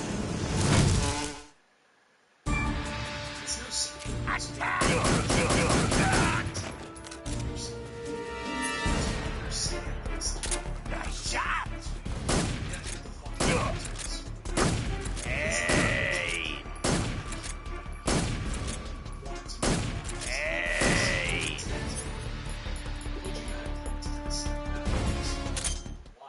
If you remember, after Metal Gear Solid 2, we tried to pass the series down to this team, but that didn't work out so well. After Metal Gear Solid 3, My Hornet!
Gear Solid 4 continued this theme quite a bit compared to the beginning.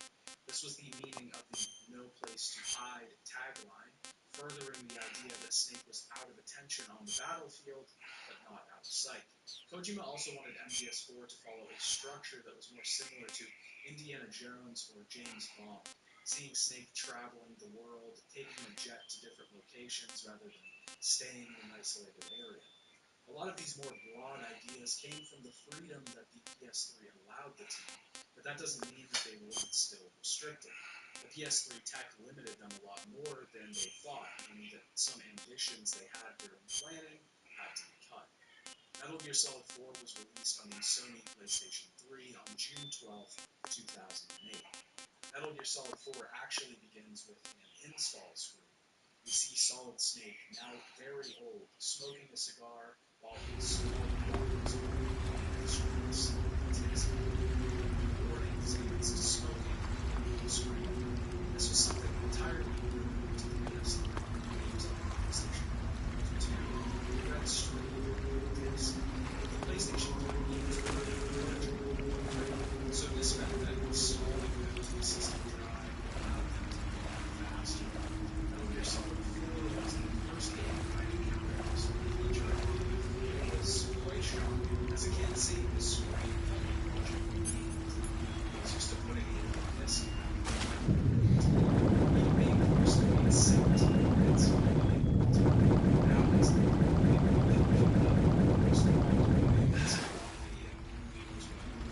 once we beat the first boss, the Smoking Snake installation screen, we can actually play the game because before the game actually starts, we're treated to a few commercials. There are actually 5 different channels that we can surf through, all showing a different program, each with their own small snippet of the show or commercial, each shorter than these advertisements were actually a introduction. Ichiro Maizumi is the main driving force behind getting these commercials in. Using different style Maizumi on MGS3 as a producer, but was also friends with a man named Alexei Tyler. Tyler had founded a production company. Maizumi and Tyler had been friends since school, and the latter was eventually recommended to Kojima. The team threw around a ton, and they eventually ended up television cliches without following to narrative. Alexei's sister actually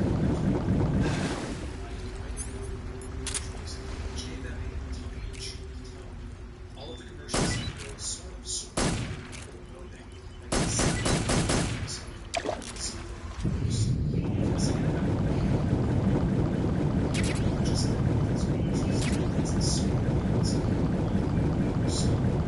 this is something we haven't ever seen in other series. Most of what we can see is isolated to the area and we can't really see all the worlds. Thank you. Metal Gear Solid 4 takes place after Metal Gear Solid 2. It's a sequel to that game taking place 5 years after that entry. With MGS2 feeling like a bad ending, the world certainly feels like it's existing in a controlled state. The first commercial sees the data Peter, actor and screenwriter, being interviewed on television, certainly breaking the fourth wall as soon as we start the game. The woman here is the American This interview feels surreal the entire time. It almost feels like an interrogation or a bad trip. Hader misunderstands almost every question while being states.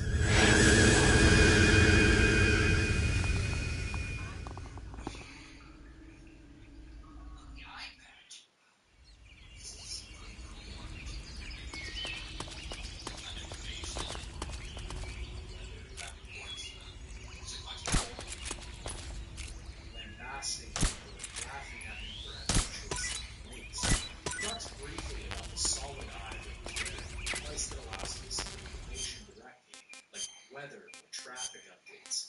Snake will use this same device later in the game for stealth applications.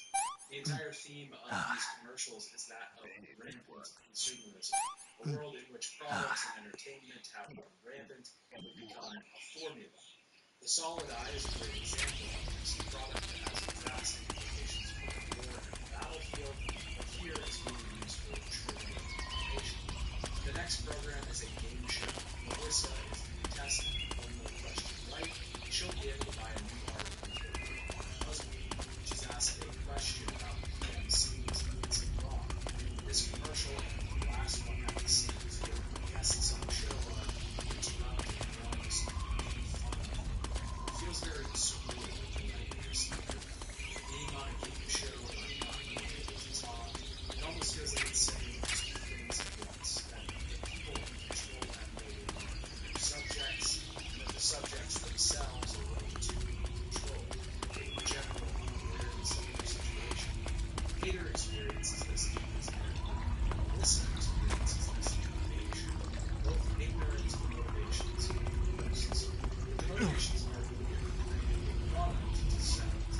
third show is an education program about audience. This is the one outlier show that almost feels disconnected from the rest. It only stands out for dry, boring humor that the presenters can afford. The fourth show is a cooking program aiming more toward America. Angry, serious chef who's elevated an entire prestige. Things that could have been found on the streets of country rap with no recommendation. This one is also clearly a reference to Snake Eater and the things that we consume. The final program is a workout show that advertises the animals. Tessa Williams probably used to call it art, but wouldn't say that anytime the show calls her husband to but thankfully, Under fire. Enemy position unknown. these commercials Commencing sort arts. of fall off the basis of consumers and materials. So it needs a more conservative picture of the world that we're selling. And maybe we hadn't seen a lot of it before because it wasn't too known. But now we need to see it because the paths have diverged drastically. After each of these shows, a small unique commercial will play. These commercials are for 5 companies, organizations that we will get to know very well throughout the course of episode 4. When the game does actually begin, there is a big text screen. In the not too distant future, an entire our main character is Snake, is back, solid series, running a battle train, scouts with heading to his operations and his content, his ready to set up the story to experience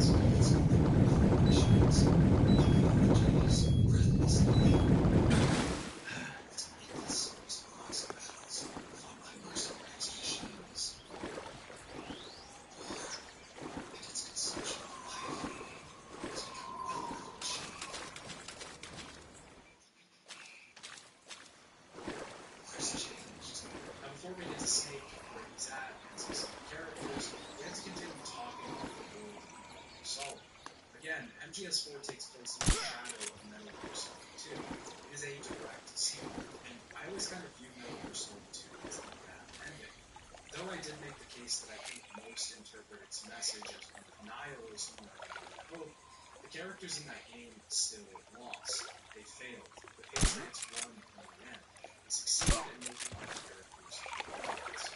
At the beginning of Metal Gear Solid 4, we're seeing what's happening the largest change to the world is that war is not continuing. This is a large theme of the game that will be furthered as we play, but it's important to touch on it. War is not about the warriors. It isn't about glory, it's about honor, it's about feeding the machine. It's war for the sake of the game itself. Ancient times, warriors were honored, they were revered and giving their lives for their people. Now they are expendable. They are war fuel for the war machine.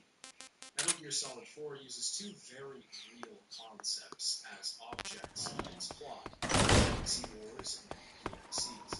These two things need to be understood and examined before moving on, because war is one of the central themes of the story. Proxy wars are conflicts that are indirectly fought. Larger nations which are mad at smaller parties to fight their wars for them. The most famous examples of this was the Vietnam War. The US was backing South Vietnam, North Vietnam was against the Soviet Union and China, the spread of communism as the central conflict. More recent examples of proxy wars are the Civil Wars, Civil Wars, Japanese wars, influence and to push small nations into conflicts. While the larger nations are mostly directly influenced, smaller nations are actual casualties. These wars feel almost inhuman, like leaders playing chess on a battlefield in the guise of a real human being. The second concept that MGS4 brings into its world are PMCs. PMCs are private military contractors. They are companies that were originally formed to contract out training to the US government. They were meant to transfer knowledge and techniques from ex-special forces to the modern soldiers of today. But this is not what they ended up being used for. After After the attacks of September 11th, PMCs were in high demand in the U.S. and suddenly became boots-on-the-ground soldiers in the Middle East. Their use allowed the U.S. to use a cheaper alternative to U.S. military forces, actual U.S. soldiers taking on tasks. It was also a little too convenient that PMCs contracted by the U.S. government were turning from unsavory in the Middle East. The U.S. wouldn't really need to win. It would fall on the head of the PMCs themselves. Just about every American PMC has been involved in some sort of controversy over the years. The George Scientific Corporation PMC was accused of partying and doing drugs quite often at their Operation Center in Kabul. AirScan was accused of giving Get your hands off me. I'm not going anywhere. And most famously, Blackwater has a rap sheet of controversies to their name. Accused of smuggling weapons. Really now? How many times must I tell you? They were involved in the Solar Square.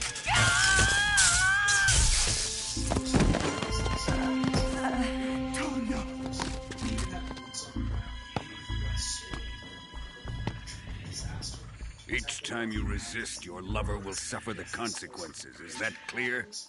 Vulcan.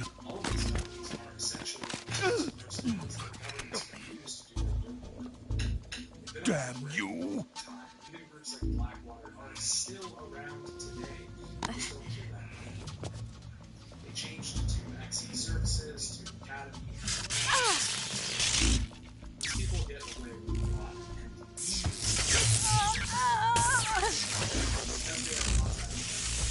They're just a third party. Their actions are scot-free. They kill civilians and engage in criminal activities. The world of Metal Gear Solid 4 takes this idea forward. The wars of the world are now being fought not directly by the... Hold it right there, traitor. PMCs are higher than the countries that don't want to be directly involved. They don't want their own men to be killed in war. They have to suffer casualties. Let's find out just how lucky you are. This cruel, unfeeling, distant view of war is one with its Watch closely.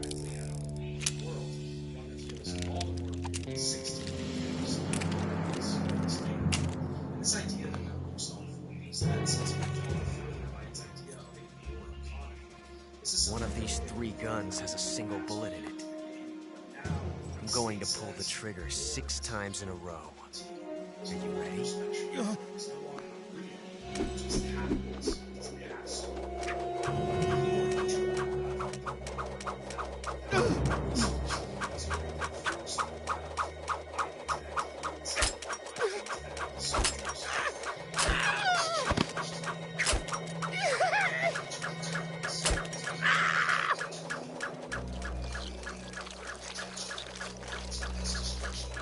Huh. Looks like your luck hasn't run out yet.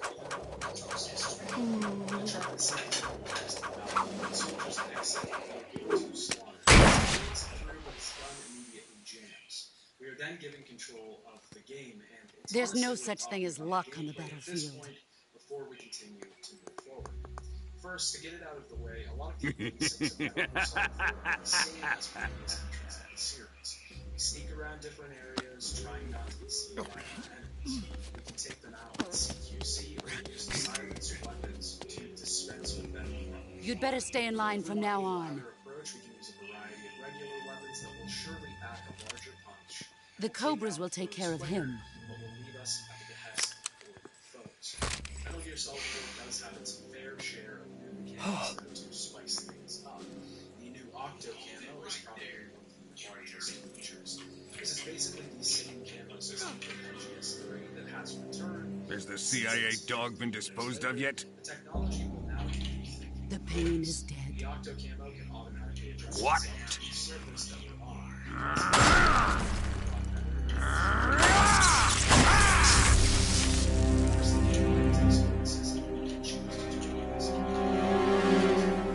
He may be a child, but he's definitely one of yours.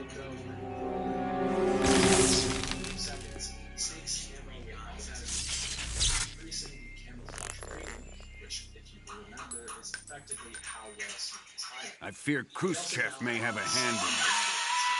We have no time to lose. You must eliminate him before the final test. Don't worry. They'll be able to handle it.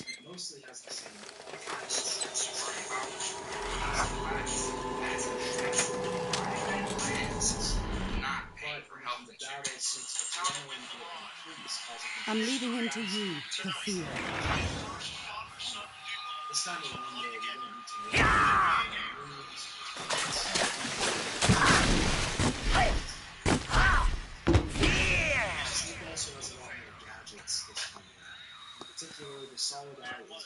The old man is always sleeping. Is he all right? The end is saving what life he has left in him for battle. Normally, he's dead. But he'll wake up when the time is right.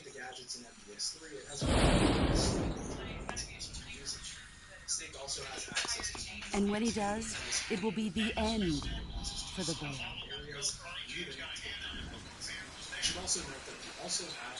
Yeah. That's right.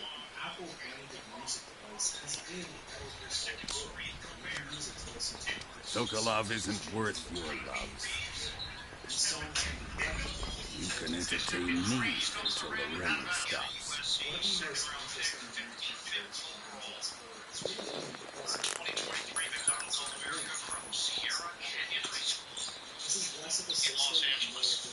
Kuwabara. Kuwabara. War is breaking out around us. PIC is fighting PIC. Local PMCs hiring resources. He's fighting forces. Pissarro, is that you? But that conflict isn't necessarily Snape's goal. He has to get somewhere else, do something else. We can choose to get involved or not. If we just move on past these conflicts, then both of these forces will be hostile to us. But we have the option to actually help out the rebel forces here by giving them rations or by taking down weapons for them. If we do this, the rebel forces will become friendly, making our lives a little more easy. This all ties back into Metal Gear Solid 4's We aren't here to exist outside. We need to not get involved, but we can if we choose so. The agency is on the player. The responsibility has been thrust upon us to make a moral judgment on a conflict we know nearly nothing about. For the most part, Metal Gear Solid 4 does have a pretty smooth. It feels like classic Metal Gear Solid, just with a few upgrades. I will say that outside of some story moments, I didn't really even notice the psyche system. There were a few times where I equipped and used items that would increase my psyche because I noticed it's well. Major, Sokolov's been hauled off. Yes, they probably caught him trying to escape from the lab. Didn't Volgin say that they still needed to perform the final test? Yeah. Then Sokolov must have been taken back to the lab. Get to the lab and get Sokolov the hell out of there. Pass through that warehouse and you'll come out... Slowly sneaking through the battlefield, keeping our head out of enemy crosshairs is the goal.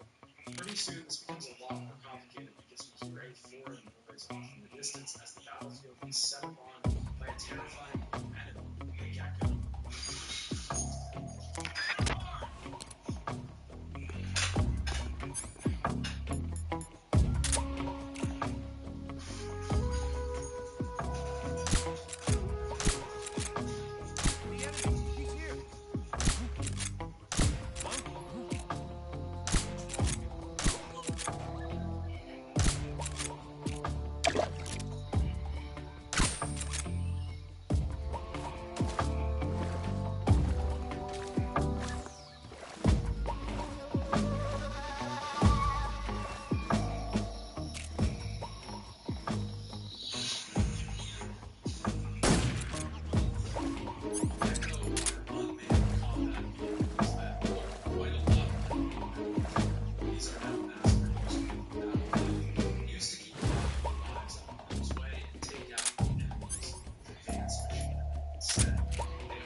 incredibly strong, fast, and observant.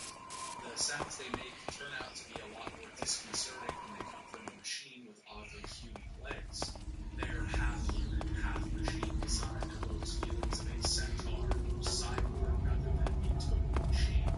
But I have to give points to Kojima here for calling the change. Who's that? What happened?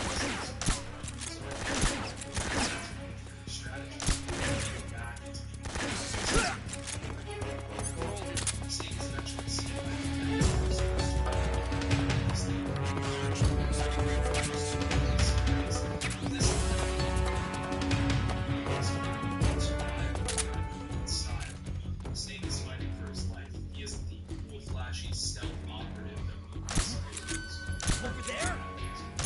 It's on his last legs. I see him!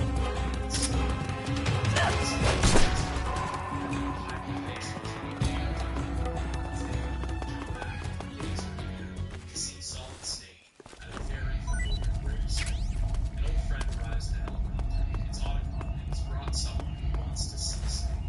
Snake is a bit more concerned with some recent test results. Otacon delivers these results at first in the most totally unfeeling. He wants to separate and distance himself from the bad news. Snake has Walker syndrome. This is a real disorder that causes people to age much faster than normal. Their life expectancies are short because of this rapid aging, and Snake has about 11. This is why Snake looks much older in this entry, even though he's only in his 40s. The white petals float through the sea of fleeting memory of fallen soldiers in this place, possibly lifting up from the ground, Snake permanently into their ranks to signal this end. Otacon tries to keep that to his eye, suggesting he find another doctor, but Snake realizes his fate, and the fog side was ejected into the system. Who's that? Speak. Request to call off alert 149.63.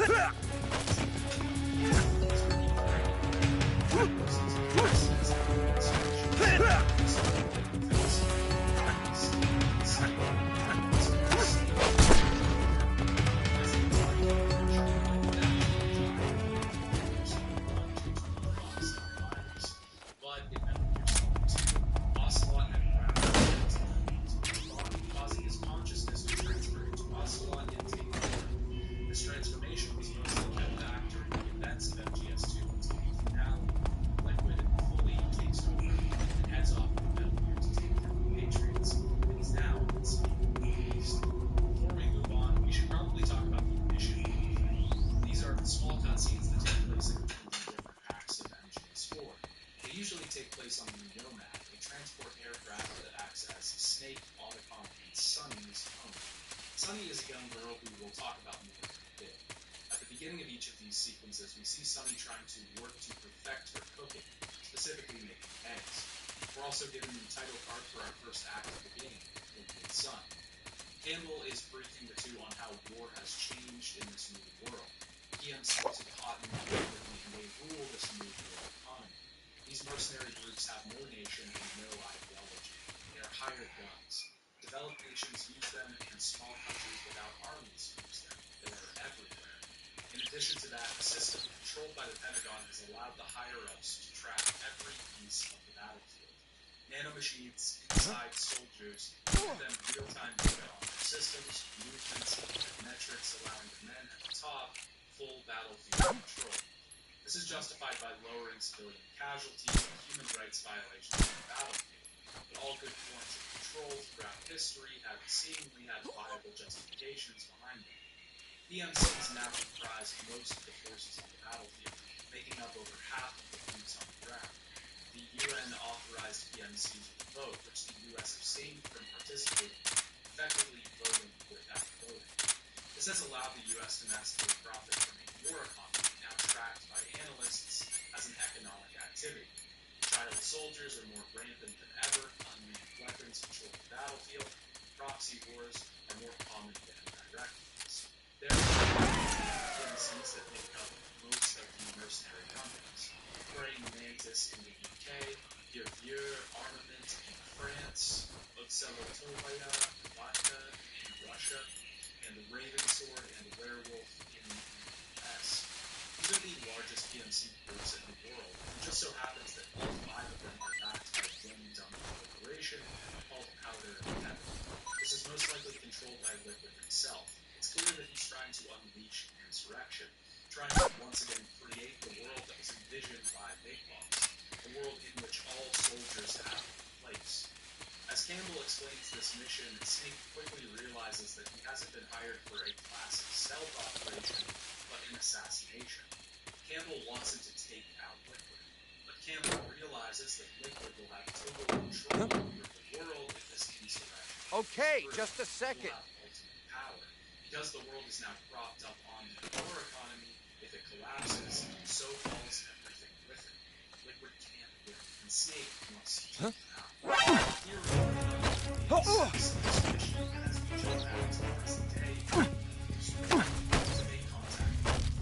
Speak.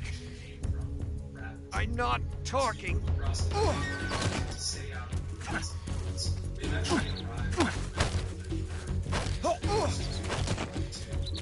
is where we get access to this gadget, a solid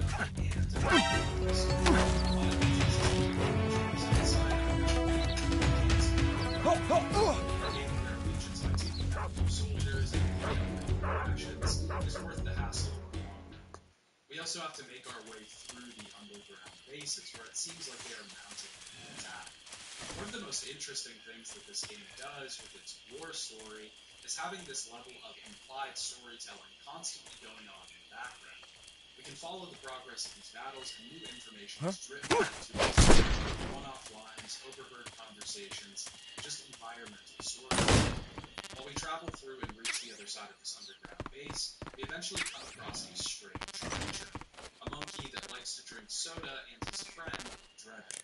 The monkey is called Little Greg, and Drebin happens to be a sort of arms dealer.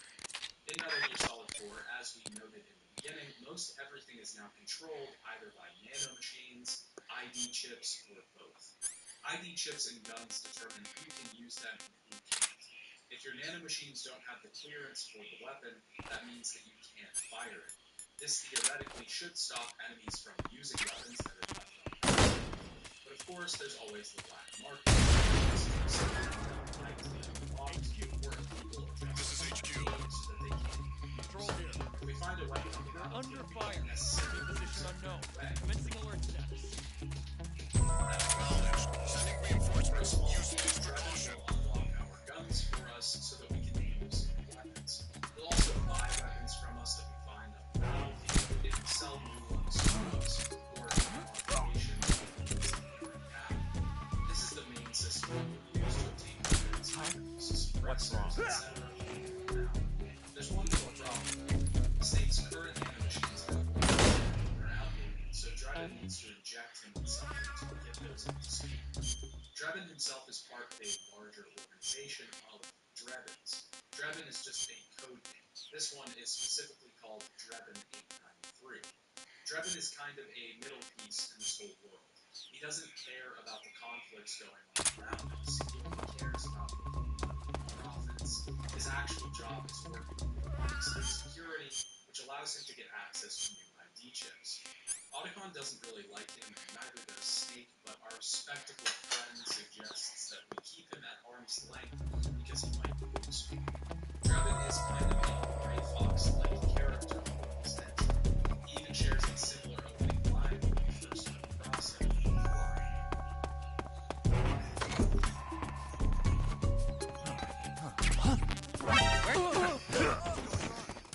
Something that exists as a gray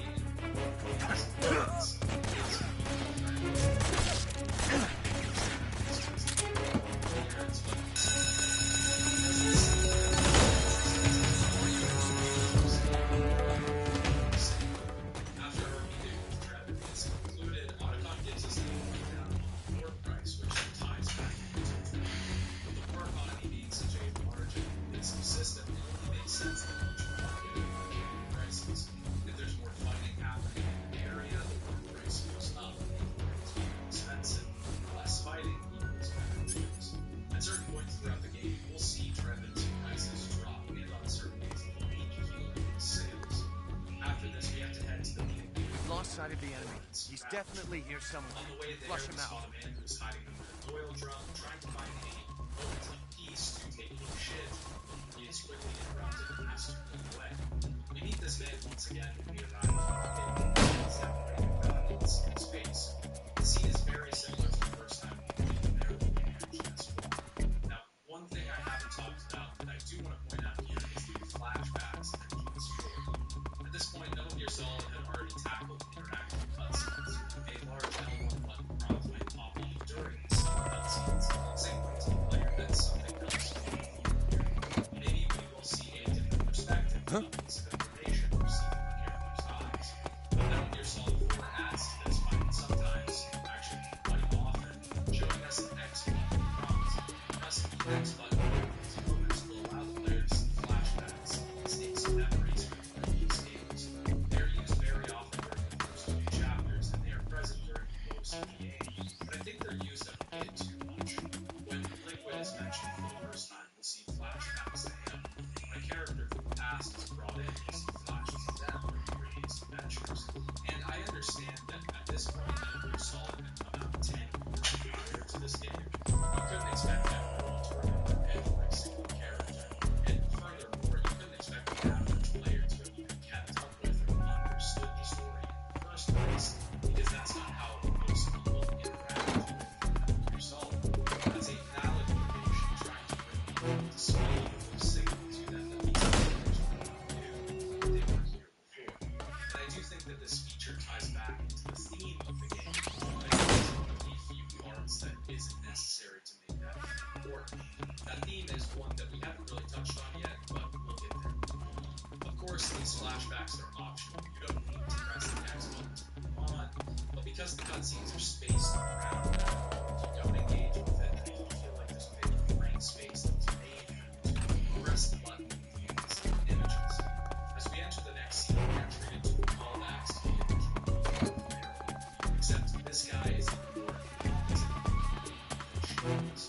After Snake takes him down, Meryl herself appears. She is the leader of that patrol. She was the one we were looking for. She's actually now a member of Foxtrot, which she never gave a mentor.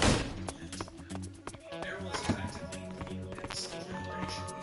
It's given us a lot of depictions of the next generation and what it's become. People that Snake has influenced across his career and the effect that he's had on their lives. Meryl was inspired by Snake and by the humanities stories of Foxtrot. She tells us as much in the first game that she idolized the group and wanted to be together. This is directly contrasted with what we see now. She is shocked by his appearance. She's appalled by the way Snake looks.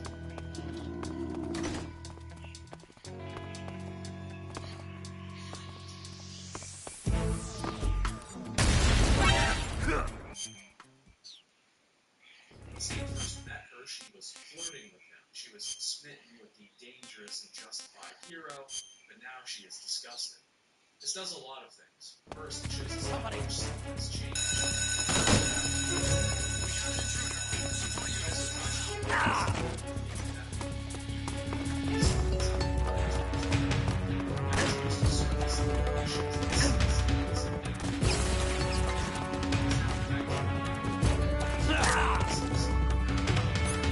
has themselves are with the CID. They've been investigating PMC activity. During these investigations, they found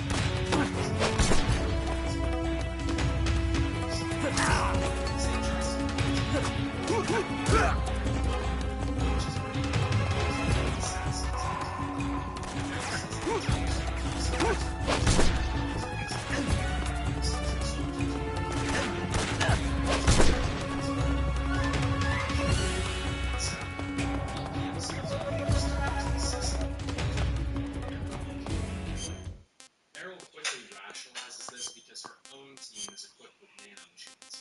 It allows them to have a better picture of the battlefield, gives them better communication with each other, etc.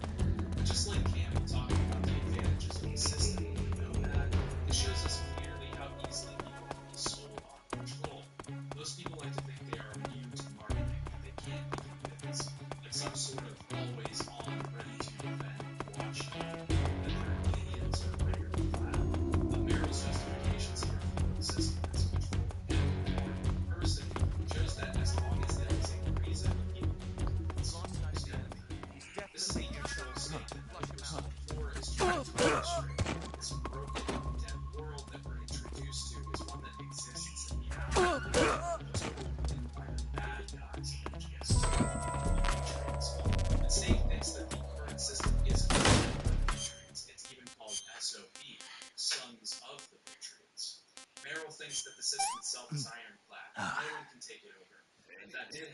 Liquid and his 5 PMCs would have even more power than the U.S. Army itself.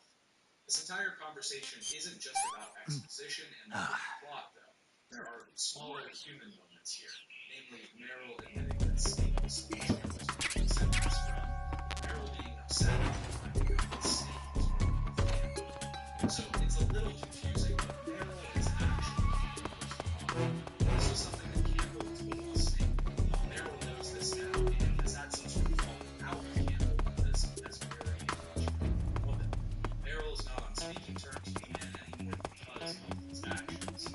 There's also other moments here where we're introduced to the rest of the members of the four members, Meryl, Ned, Jonathan, and a fourth member named Johnny Sasaki, or Akimo. Johnny Sasaki has been a long-time Easter egg in the series. He was named after Hideki Sasaki, who worked on MGS1. He was apparently a slacker around the office, and they decided to include a character named after him as a joke. This would be done recurring throughout the series, with the character always having some sort of path to trouble. But in MGS4, he becomes a fully-fledged character. Unfortunately, the character still has the same path issues. This brings up one of the largest criticisms that people have about MGS4 as a whole, and I probably fall somewhere in the middle on this one. This type of humor isn't really mine to begin with, so it doesn't exactly hit for me, but Metal Gear has always had this type of humor. The only difference this time around is that it's a bit more at the forefront than it is in the back. It doesn't really bother me that much for the game's story. I can't see why some people don't vibe with it. Also, I don't really think it has any real justification thematically or any reason that makes it fit in with the overall narrative. So I'm not going to give you more reasons why Johnny Sasaki is constantly shitting himself or why this is actually a stand-in. What if... No, I'm not kidding. But seriously... If you're looking for Sokolov, he's not here anymore.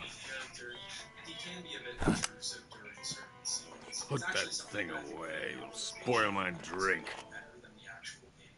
There's basically 4 Oh, lines you're the intruder everyone's talking about. Typical capitalist dog.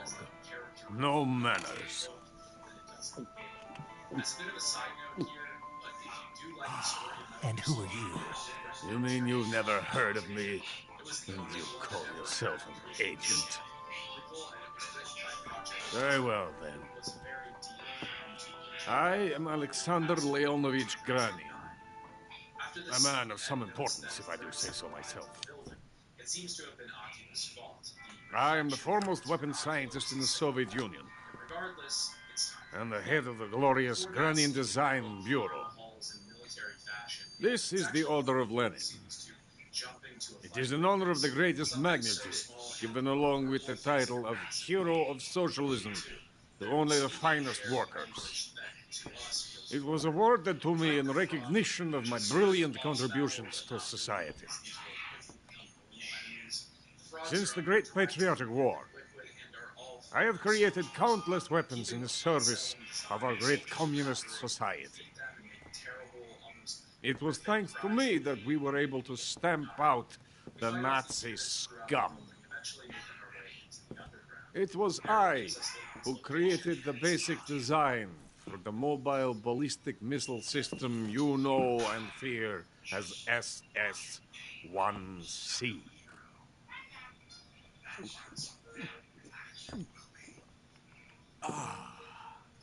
You're crocked, aren't you? Snake and Otacon talk about SOP. I'm nearly drowning my sorrow. Because of him, I've got nothing to do but sit here It's like an advanced version of the training. and drink this crap. Him. Sokolov. It's him you're looking for, isn't it? Snake then sees some of the Because of him, I have restricted my authority. My research has come to nothing. Look. It is a revolutionary mobile nuclear missile system. A bipedal tank.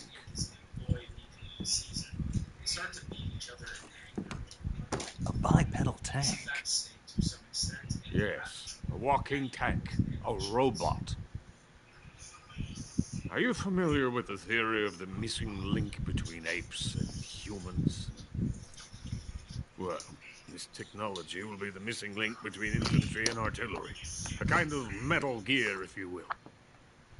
And this magnificent Metal Gear will mark a revolutionary step forward in weapons development. Metal Gear? But I won't be used so easily. No crying myself to sleep. For you see, I'm going to send these documents to my friend in the United States. What? As we can clearly see, These bastards will live to regret this. And when they themselves become the targets of my creation, they will know my true greatness. Yes, Sokolov's pathetic Shagohod pales in comparison to my work.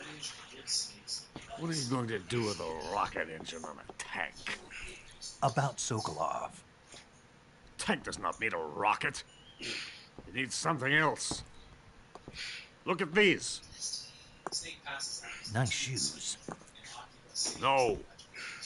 Legs. Legs that allow it to go anywhere. Just as when humans learn to walk upright. That is the real revolution in weaponry. Don't you agree? But the fool's in charge. Joe Sokolov. And where is Sokolov? My project has been terminated. The philosopher's legacy has been handed over to him. What the hell are you talking about?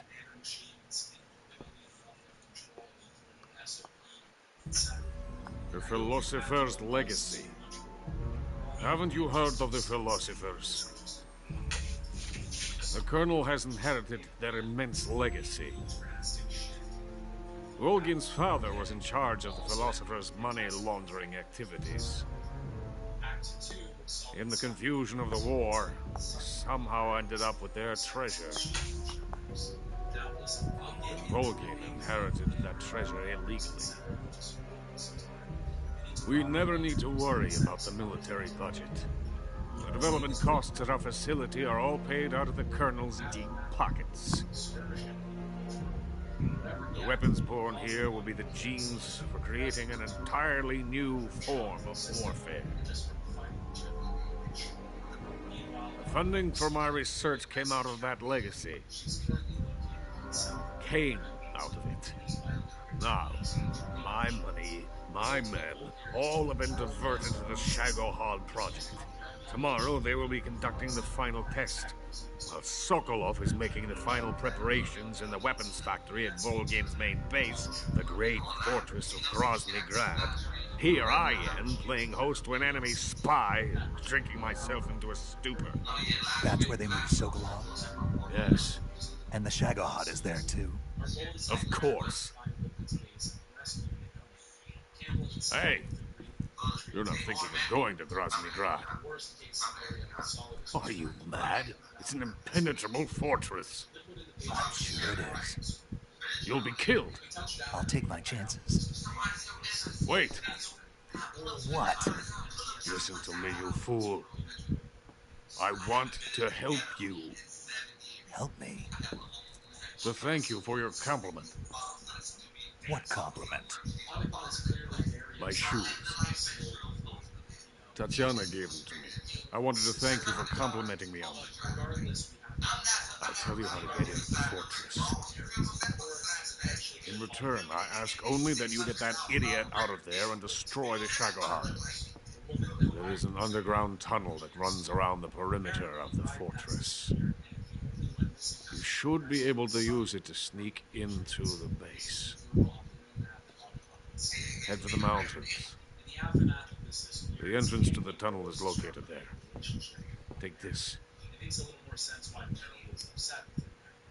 Rose will help us out in the battlefield by giving us advice if we choose to follow her. You passed through a warehouse on your way here, didn't you? Yeah. There should have been a locked door inside of it. Do you remember it? This key will open that door. Beyond that door lies the vast jungle. You can climb up into the mountains from the far end of the jungle. Go back to the warehouse. Use the key to open the locked door and head for the mountains. Got it? Why are you helping me? Unlike Sokolov, the thought of defecting has never once crossed my mind. I love my country. I love this land. I cannot even imagine living anywhere else.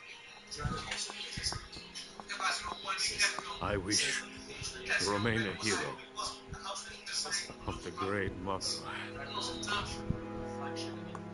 I cannot bear the thought of being hounded into a corner and left to waste away. It is already dawn. We must hurry. I will remain here and nurse my troubles for a little longer.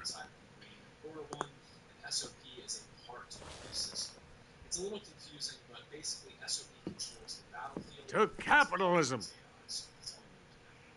Drappin also says that if they can pull the system that prevents people from accessing the APIs, they could potentially use it as a place to lay low.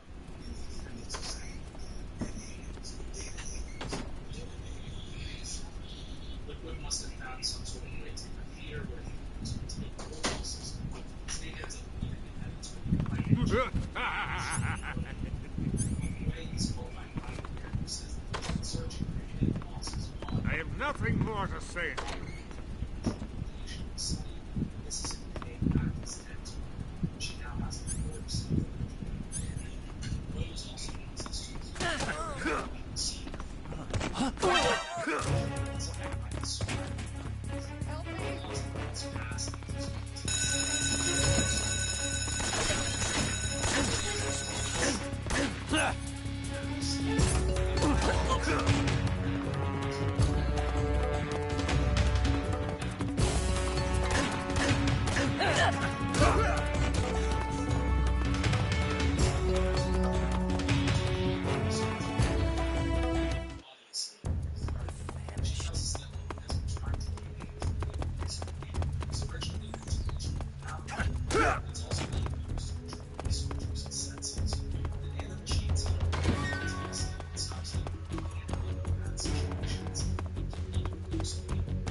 Naomi relates this to what happened with Gray Fox.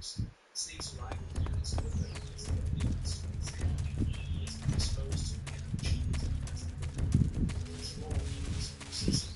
This is what they literally This is HQ. Also a figure that Snake has always been. Who's that?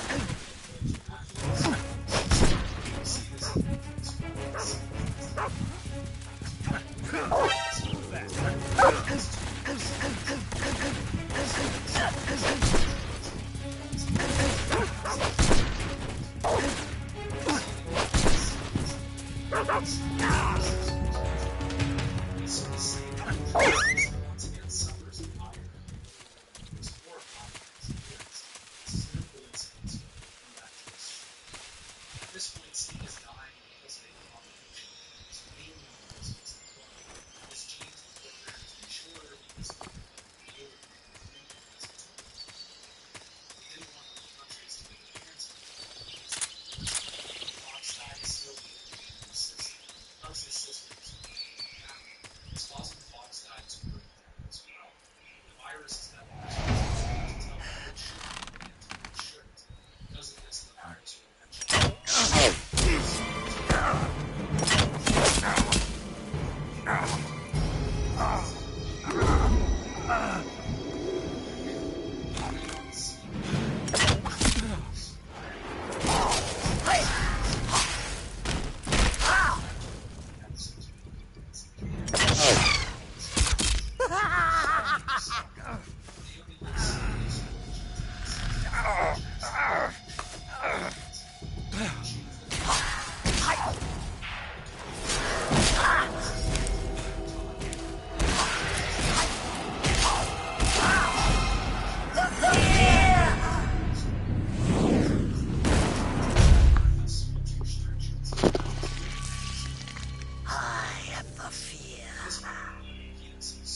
of the Brazilian wandering spider.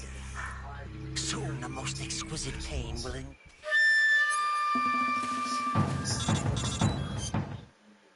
face. And because the BNB unit is so disconnected from the game, it makes sense to just get their analysis all out the way at once. I will say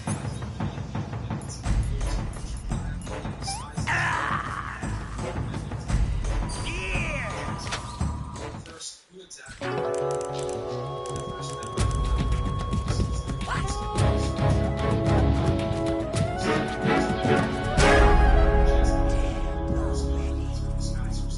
just when the real fear is about to begin.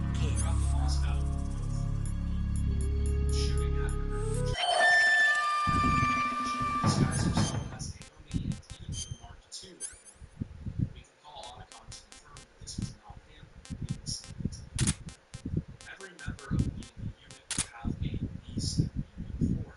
After we defeat their first beast, we shed them.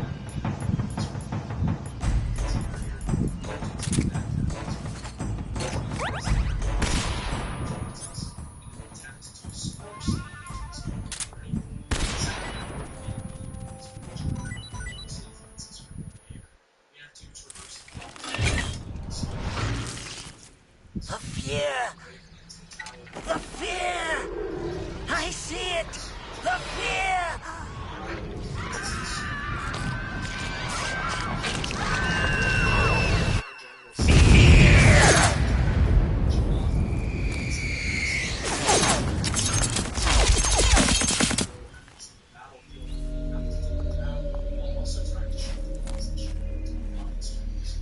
These four characters will accompany the losses that we saw before, but they are the main sort of unit that the game presents. Just like Dead Cell and Matrix 2, we will fight other people, so we can as the third. The D&D unit that caught a lot of flack with the first being boring, looking at builds. Some of this has to do with the ability that their story is delivered. After each of these battles, we will get a call from Zeb investing expositions all over us about the loss we just defeated. He tells us their love story, how we liberated them from giving them some sort of peace. Laughing Octopus was attacked and forced to torture her family with vile laugh. Raging Raven was captured and tortured while ravens pecked the corpses of their friends. Crying Wolf accidentally suffocated her brother while running away from enemy forces as a child. And Screaming Mantis was trapped and tortured and force fed by the corpses, causing her to go insane.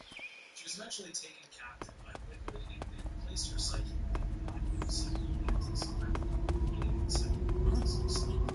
And I really appreciate who's that? This backstory because it doesn't do much to its characters. I think other games have done this to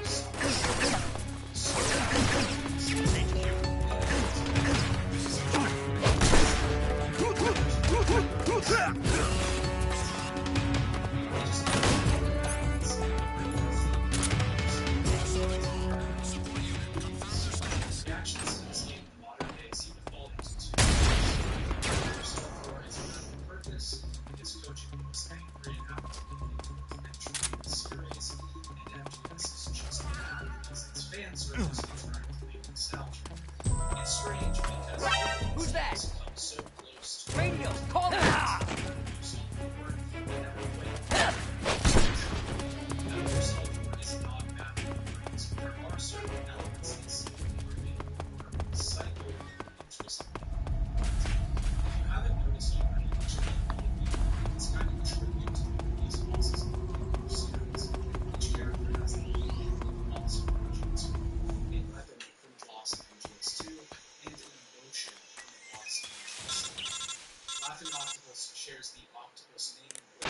Snake, are you there?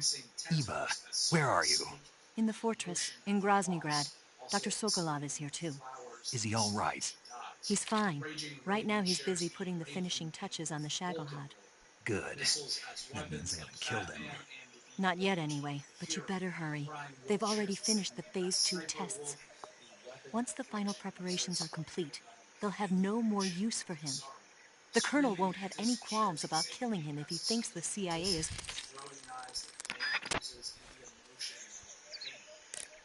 obviously, this doesn't excuse anything just because something is a Saving the game, Snake? It's good. It's just a reference. But one of the main themes that MGS4 tries to drive home is that of nostalgia. Hey, Snake, you ever heard of Godzilla King of Monsters? No, what is it?